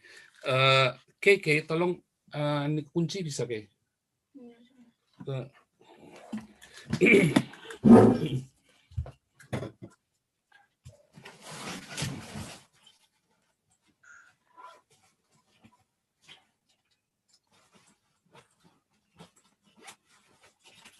Kasihkan ke itu Hans di Kompasi ya. Ya, shalom. Oke, sorry Pak Nikita, sorry. Silakan lanjut Pak Nikita. Sorry ya. Enggak apa-apa, Pak Paul. Pak Paul, ini kalau bisa misalnya sampai saya aja diginiin gitu ya. Di perempuan gitu loh. Kalau misalnya mereka sudah berkembang pesat, Pak Paul. Waduh, mau jadi apa Indonesia, Pak Paul? Ya, ini harus ke sini semua saja lari ke sini. Nanti saya urusin nanti. Luar biasa ini. Tapi sudah mulai tegas Pak Paul kayaknya ini sudah ada pergantian Kapolda terus mudah-mudahan ya. Baliho-baliho yang bilang saya itu sudah dicopot Pak Paul oleh tentara. Jadi saya harap Pak Paul bisa menyuarakan supaya Indonesia ini bisa bangkit. Jangan ada kelompok yang menamakan dirinya pejuang, tapi padahal dia adalah yang bisa menghancurkan rakyat negara Indonesia ini yang sudah dibangun oleh darah gitu Pak Paul. Itu betul. Perjuangkan Pak supaya jangan direbut oleh orang-orang ini Pak. Saya aja janda diginin Pak, apalagi laki-laki. Aduh, tolongin saya Pak, tolongin. Ya, saya turut prihatin ini buat Nyai ya. Oke, jadi itulah makanya kita selalu bahas. Makanya teman-teman viralkan ya. Jangan cuma subscribe, tapi viralkan. Penting viralkan. Supaya suara ini didengar sampai ke Jokowi, sampai kemana-mana. Dan kalau makin banyak yang memviralkan, Anda kalau Anda bilang nuduh saya, oh ini cari cari uang Pak Paul nih. Video saya itu banyak yang tidak dimonetasi ya. Banyak yang tidak bisa dimonetasi. Anda lihat video saya banyak yang nggak ada iklannya. Karena saya selalu vulgar kalau ngasih judul, dan saya nggak urusan dengan monetasi itu. Ya, saya nggak urusan. Nanti teman-teman viralkan, rajin-rajin viralkan, karena ini adalah yang bisa ngomong dengan jelas begini hanya saya. Bahkan Denny Siregar aja nggak berani ngomong kayak saya, ya kan? Nah, dan saya nampakkan muka, ya. Jadi jelas, saya nampakkan keluarga saya, jelas semua. Ya, jadi banyak orang-orang berusaha mendiskreditkan saya. Bodoh kalian kalau orang-orang Kristen, malah orang Kristen berusaha mendiskreditkan saya. Saya ini menyuarakan apa yang ada di benak kalian selama dari zaman Orde Baru, dari zaman Indonesia berdiri sampai hari ini, nggak ada yang ngomong kan? Bodoh. Saya tidak ingin dipuji-puji oleh Anda, nggak ada pentingnya buat saya. Tapi saya ingin supaya suara ini nyampai ke seluruh orang Indonesia. Seperti tadi, bukan masalah moderat radikal. Moderat itu sama gebleknya. Percaya saya. Moderat sama gebleknya. Mereka itu hanya beda trik saja. Hanya beda trik. Ya, bukan cara, trik. Akal-akalan mereka. Radikal itu ya mereka sendiri yang miara juga. Pura-pura semua. Ya, Islam yang baik, yang liberal. Ya, Islam yang baik itu yang liberal. Nah, itulah sebabnya saya selalu menyuarakan ini setiap hari kepada Anda. Ya, setiap hari saya live. Suarakan kepada Anda. Oke, silakan. Ini Pak David Ginola. Sekali lagi silakan Pak David. Oh ya, Pak, terima kasih atas kesempatannya sekali lagi. Jadi kalau yang moderat sama radikal itu sebenarnya mereka sama aja dan seperti taktik good cop, bad cop gitu ya Pak ya. Iya, iya. Dan barusan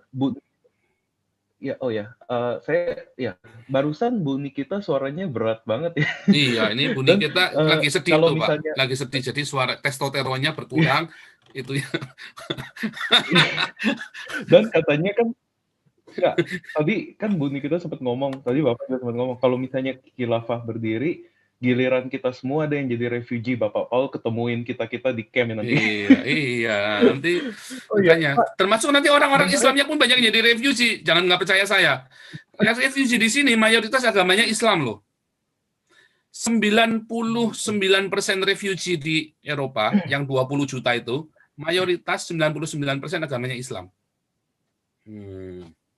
Oh ya Pak, jadi kalau nanti Indonesia jadi syariah Islam, nanti yang ngungsi banyak orang Islam sendiri. Itu orang Kristennya malah jarang yang ngungsi loh. Orang Kristennya bertahan di sana, dibunuh di apa, mereka bertahan di sana. Kalau saya tanya ada nggak orang Syria Kristen di sini, hampir nggak ada loh. Mereka bertahan di sana, dibantai di sana, mereka bertahan. Ngeri ya. Ya.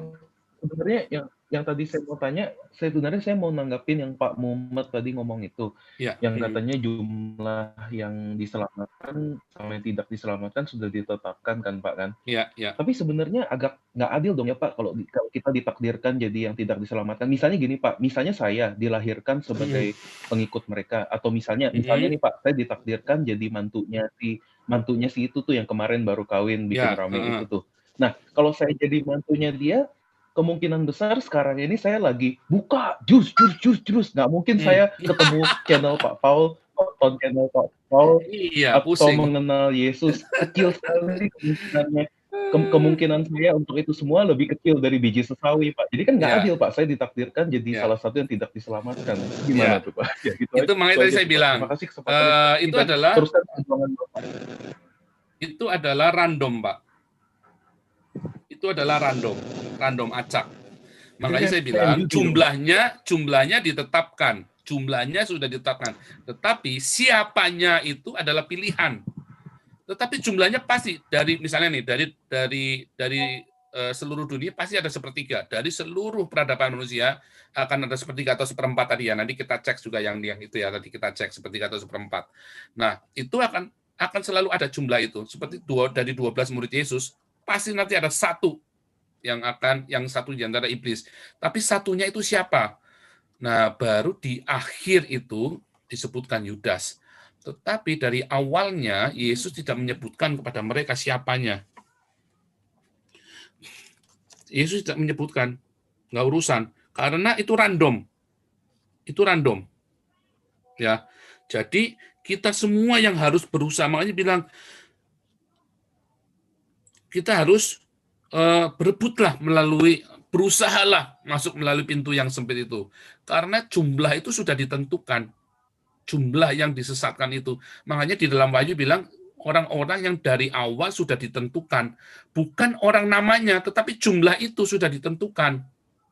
Makanya kita harus berebut semua. Jadi bisa saja kita di sisi orang lain. 8. Iya, Wahyu 6 ayat 8 ya. Bisa tolong bacakan kalau ada yang ingat?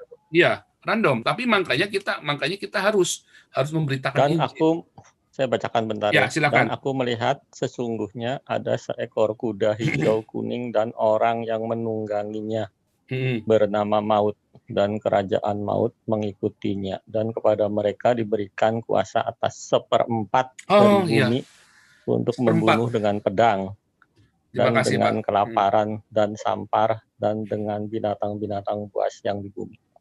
Oke, nanti kita teolog-teolog ini buat PR ya. Oke, jadi kira-kira gitu ya Pak David ya. Jadi jumlah itu sudah ditentukan pokoknya ya. Jumlah itu sudah ditentukan, tinggal masalahnya adalah bagaimana, siapa, gitu ya. Iya. Oke, kita lanjutkan dulu. Saya mau tunjukkan dulu. Saya bilang ya. kalau ya. Kalau ditakdirkan di lingkungan yang kayak tadi saya bilang itu agak susah juga. Enggak, jadi itu random. Jadi itu random ya. Nah, makanya random. Itulah kesalahan predestinasi dari orang reform, ya. Itu kesalahan predestinasi, teori predestinasi orang reform sama Joseph Prince. Itu kesalahannya di situ. Karena itu jumlahnya random, ya. Dan itulah sudah dijelaskan itu random. Oke, kita lanjutkan dulu. Kita nggak akan cerita dogma dulu. Lihat ya, ini orang-orang bagaimana orang-orang Jerman menyambut sebelum 2016 ini ya. Lihat, mereka disambut semua oleh orang Jerman ini. Tapi kemudian 2016 riot, ya kemarin sudah saya tunjukkan juga di awal dulu kan, di 2 minggu yang lalu itu. Ini tadinya mereka coba lihat, mereka tolong mereka terus, dia bilang. Mereka nggak berpikir orang-orang dengan bahasa kasih ini nggak ngerti. Orang-orang Islam ini adalah orang yang bisu tuli dengan bahasa kasih, ya. Makanya jangan jadi Islam. Lihat itu ya. Ditolong nih, saya mau tunjukkan nih. Ini adalah, lihat ya, mereka ini kasih wastafel ya, kasih makan. Ini tempat mereka makan ya. Bukan di camp. Ini adalah ketika mereka turun dari kereta. Mereka dari perbatasan. Ya, dari perbatasan, mereka turun dari kereta, terus dikasih makan sama orang-orang Jerman ini. Ya, terus dikasih pakaian baru. Ya, dikasih sepatu segala macam ya, dikasih boneka semua, bahkan dikasih boneka segala anak-anak kecil itu ya. Ya.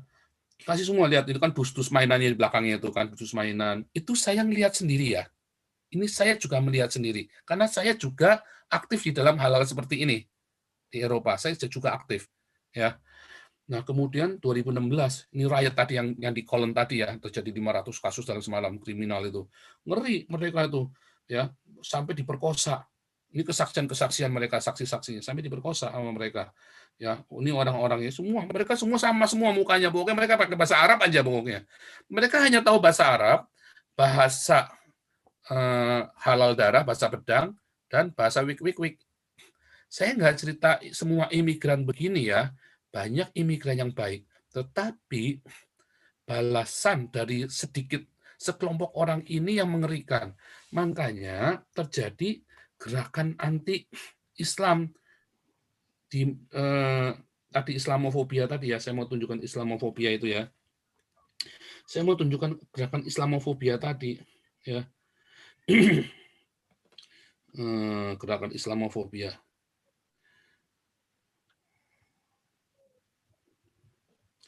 Ini aktivitas saya ya, saya sampai masuk koran ya, saya masuk koran di Belanda.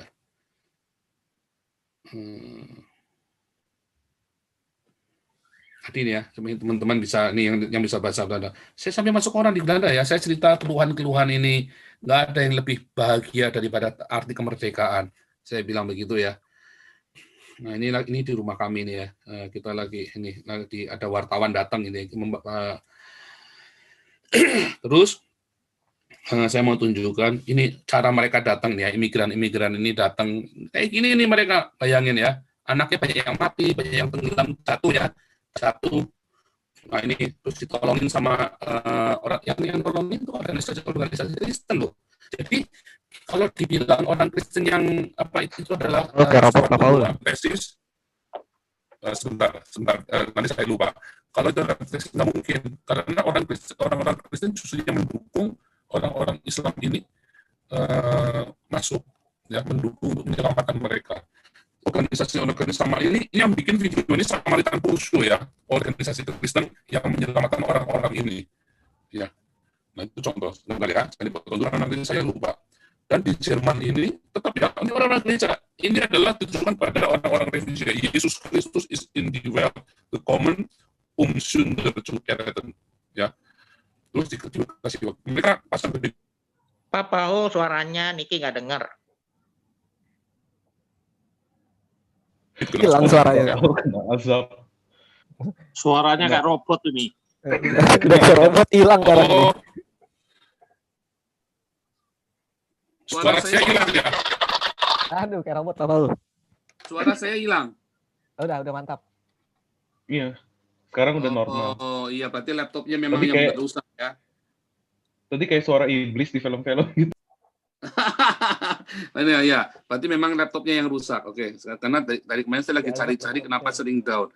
Oke, saya balik lagi ya. Saya balik lagi tadi. Oke, tadi saya tunjukkan tadi ya. Tunjukkan tadi yang ini ya. Ini saya diliput sama media ya. Diliput sama media aktivitas kita itu ya. Diliput sama media. Ini kita lagi di rumah. Ada wartawan datang. Aktivitas kita berdampak ya. Ya ini orang-orang yang kami ini ya, orang-orang yang kami layani ya, kami baptis.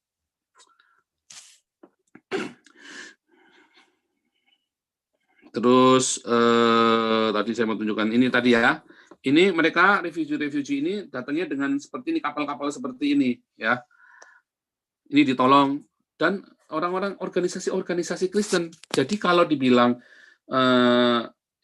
Islam ini imigran ini adalah proyek dari orang-orang yang menentang kekristenan, itu tadinya saya dapat informasi itu juga, tetapi saya pikir-pikir enggak juga, karena proyek ini justru didukung oleh gereja sendiri, ya, dan gereja yang menolong orang-orang ini gereja, ya, ini yang,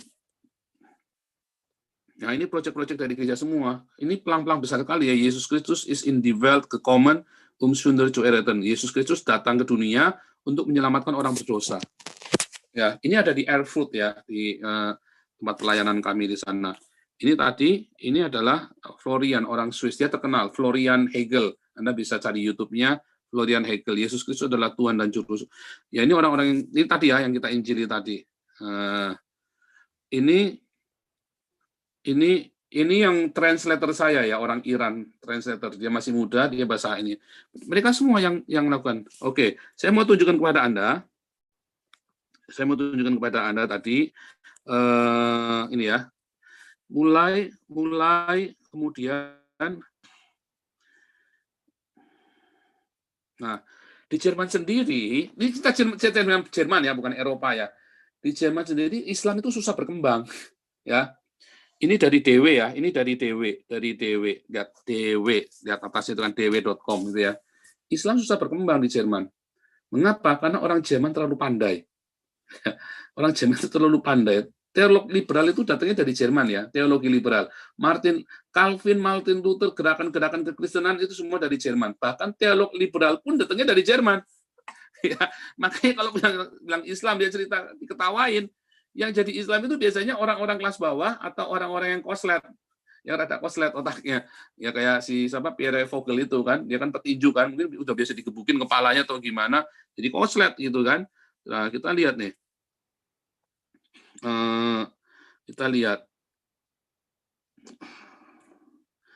sebentar ya, saya mau tunjukkan kepada Anda tadi. Nah ini nih contohnya ya, orang-orang Islam kasus antisemitik, anti-Yahudi gitu ya, kasusnya meningkat karena dilakukan oleh orang-orang Islam ini yang datang. Makanya orang Jermannya jadi marah. Ini kan selalu ada orang-orang Yahudi orang-orang Jerman itu ya, yang mereka melakukan anti Yahudi, selalu ada gitu ya, selalu ada di dunia ini. Di dunia ini selalu ada orang yang tidak suka kepada kelompok lain. Tapi jumlahnya sedikit. Begitu orang Islam masuk, jumlahnya naik hampir 3 kalinya. Kasusnya itu jumlahnya naik 3 kalinya. Nah, orang-orang Salafi ini yang bikin kacau ya. Tadi sekelompok orang sedikit yang mengacaukan seluruh orang-orang Islam ini. Makanya kalian orang Islam, kalian harus berbenah diri. Kalau kalian mau berdakwah, beresin dulu. Karena kita itu nggak baca Al-Quran. Nggak ada kita mau baca Al-Quran mau pakai bahasa Arab. Ya, kita itu mempelajari Islam dari Yusuf Kalla, dari Habib Rizik, dari Amin Rais. Makanya kita enak sama orang Islam. Ya, kita ngelihat itu kalian melengsarkan Gus Dur, kalian melengsarkan Ahok. Cara-cara kalian itu bikin kita enak. Nah, itulah Islam, wajah Islam. Kamu mau terima mau enggak, bagi orang Eropa pun wajah Islam seperti itu. Seperti itu, kayak kemarin si Xavier Herbert kan. Ya kita mau nggak mau, ya Islam nggak mungkin ada orang Prancis mau jadi Islam. Dia bilang bodoh sekali.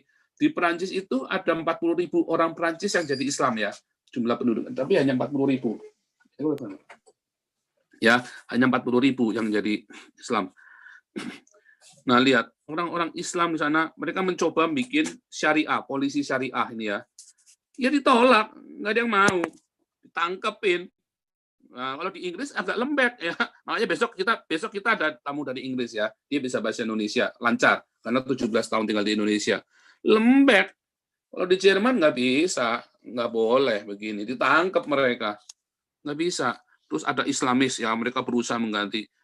Hantam, dan mereka itulah yang gara-gara orang-orang ini sama Salafi tadi, mereka kemudian sama tadi kejadian di Köln membangkitkan kemudian sayap kanan digempur lagi ya. Apalagi kemudian Jerman menjadi 600 persembunyian 600 orang-orang. Jadi mereka tuh pulang dari situ masuk jadi refugee, nyamar jadi refugee lagi ke Jerman. Nah, Jerman itu intelijennya sangat kuat. Ya, intelijennya sangat kuat dibanding Prancis atau negara-negara lain. Jerman itu paling kuat. Mereka sudah terbiasa dengan permainan intelijen. Makanya mereka langsung bisa tangkepin. Kenapa di daerah-daerah lain bisa kecolongan? Jerman itu kecolongan di Köln sekali. Wah, itu bikin geger itu kecolongan di Köln sekali. Nah, makanya di Jerman itu, lihat ya, saya mau tunjukkan kepada Anda. Ini Islam di Jerman ya. Orang Sunni, orang Salafi, orang Ahmadiyah, boleh semua ya. Ahmadiyah boleh, orang Syiah boleh. Kalau Anda lihat ya, orang Sunni ada 2 juta. Kira-kira ada 4 juta orang Islam di Jerman. Jumlah penduduk Jerman itu sekitar 80-90 juta. Jumlah orang Islamnya itu ada 4 jutaan. Jadi kira-kira berapa tuh? 5% ya. Lihat, Ahmadiyah boleh ya. Orang Syiah juga boleh ya di sini ya. Orang Sufi, orang Sunni boleh, Syiah boleh ya. Rukun. Ini negara kafir loh. Tetapi negara kafir ternyata lebih Pancasilais, lebih manusiawi daripada negara Indonesia. Di Indonesia mana ada orang Syiah sama Ahmadiyah bisa ibadah? Nggak bisa. Jumlahnya berapa itu? 200.000. Ahmadiyahnya sekitar 50.000-an. Ya, Alevis. Ya, ada macam-macam. Semua ada di sini. Nah, kita lihat lagi.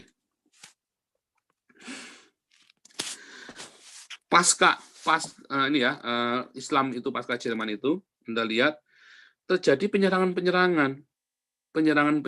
terhadap ini semua. Nanti Anda bisa satu-satu cek ya.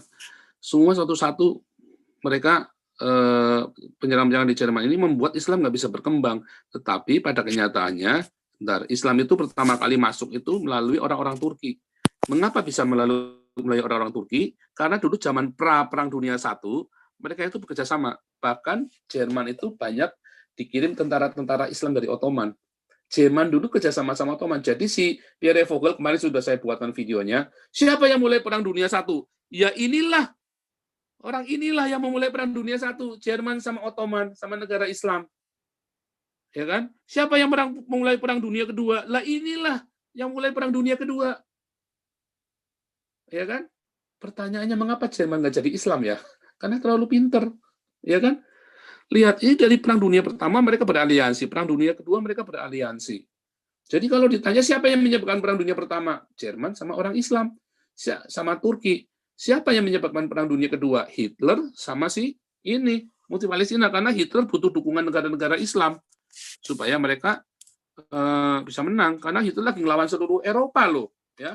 Hitler sedang melawan seluruh Eropa. Nah, kemudian pasca perang masih masuk lagi orang-orang ini, makanya ada sekitar 4 juta orang Islam yang ada di Indonesia.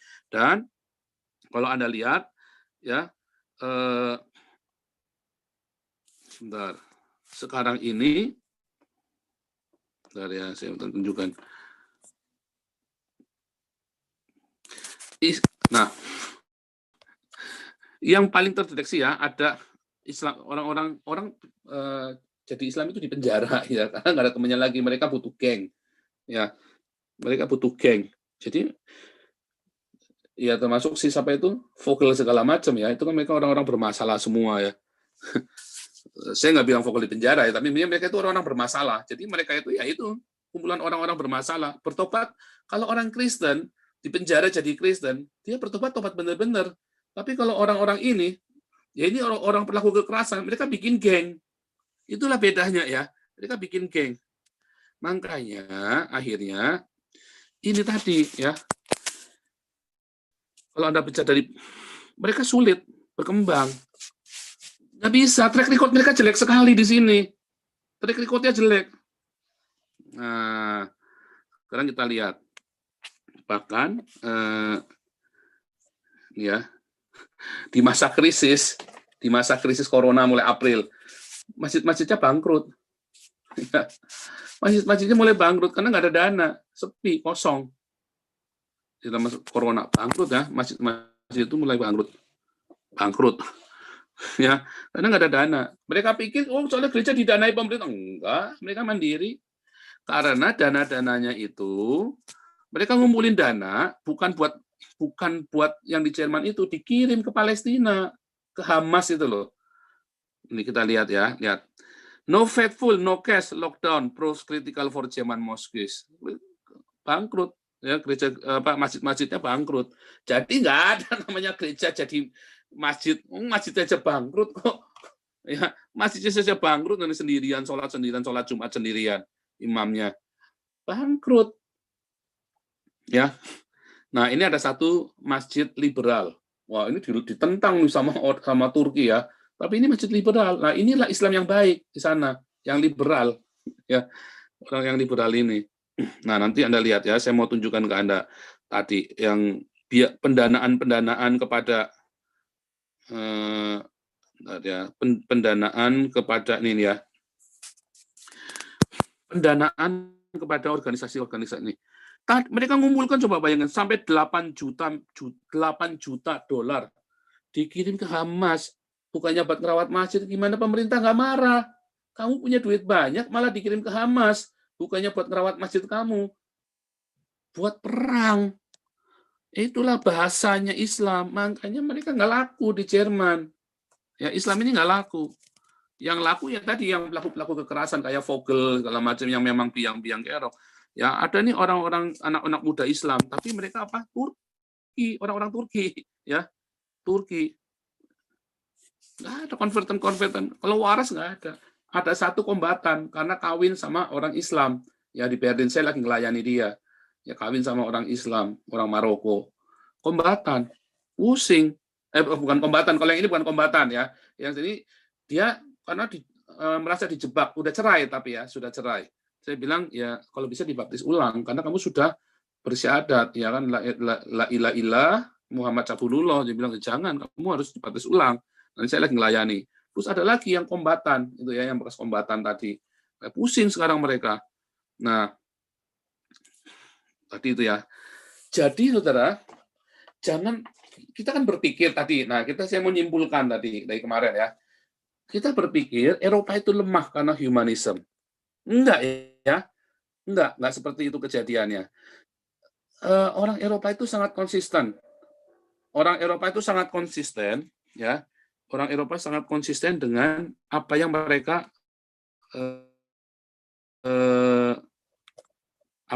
kerjakan, yaitu tentang humanisme.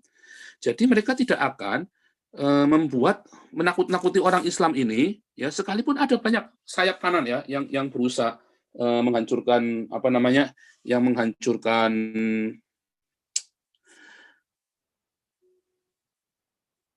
peradaban Jerman. Nah, saya mau bilang peradaban tadi banyak, tetapi mereka tetap berusaha menjaga bagaimana caranya mengatasi masalah ini, ya, dengan cara yang benar, ya.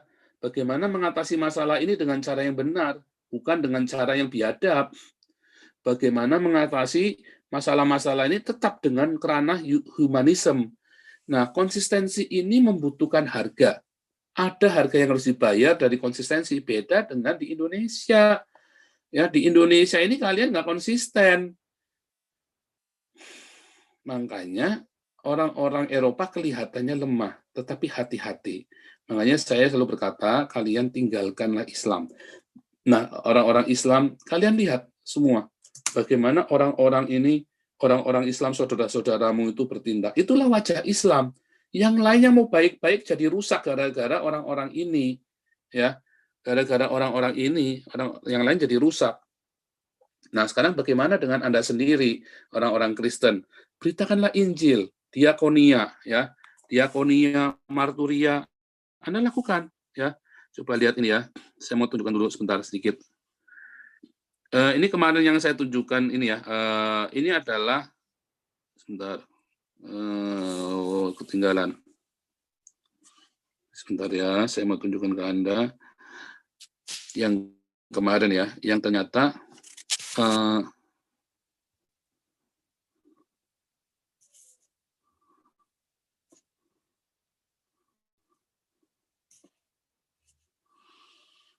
bukan ini.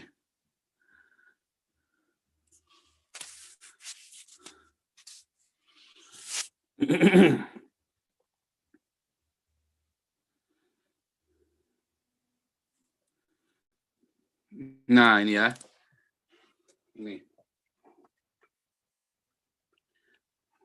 Ya, kelihatan ya.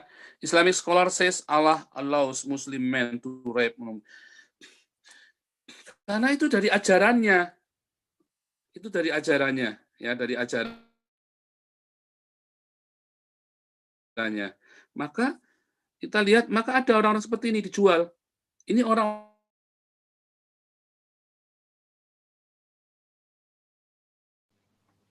Suaranya hilang, Pak. Suaranya. Pak Paul putus suaranya. Suara. Pak Paul kena azab lagi nih. Cek.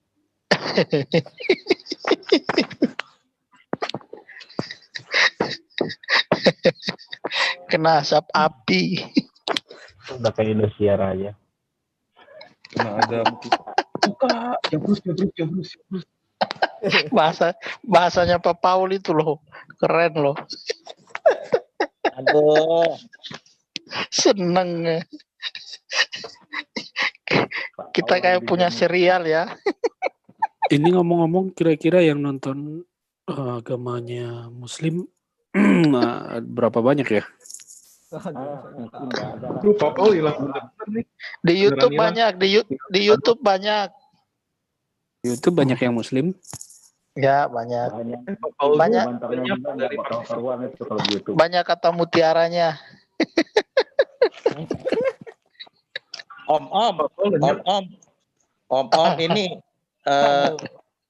Niki di luar negeri terkenal nggak? Sos di kita ya. Mana ya? Kita itu. Iya, aku Nikita. Suaranya berat. Ya kan lagi dikangkangin.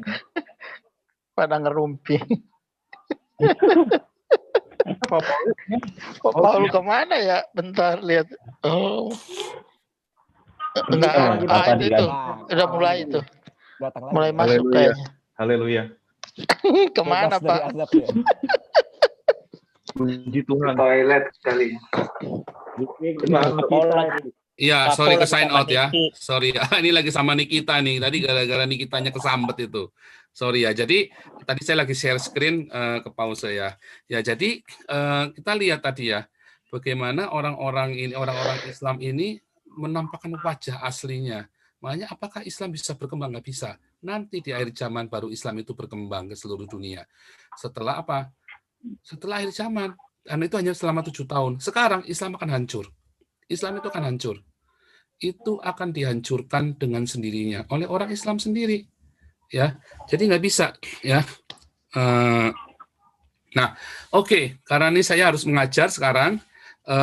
Mungkin teman-teman di live, teman-teman yang ada di live Zoom ini, ya live Zoom ini ada yang mau bisa berdoa buat ini, buat bangsa Indonesia. Kita akan mendoakan bangsa Indonesia terus. Coba dong. Ya, boleh silakan Pak David.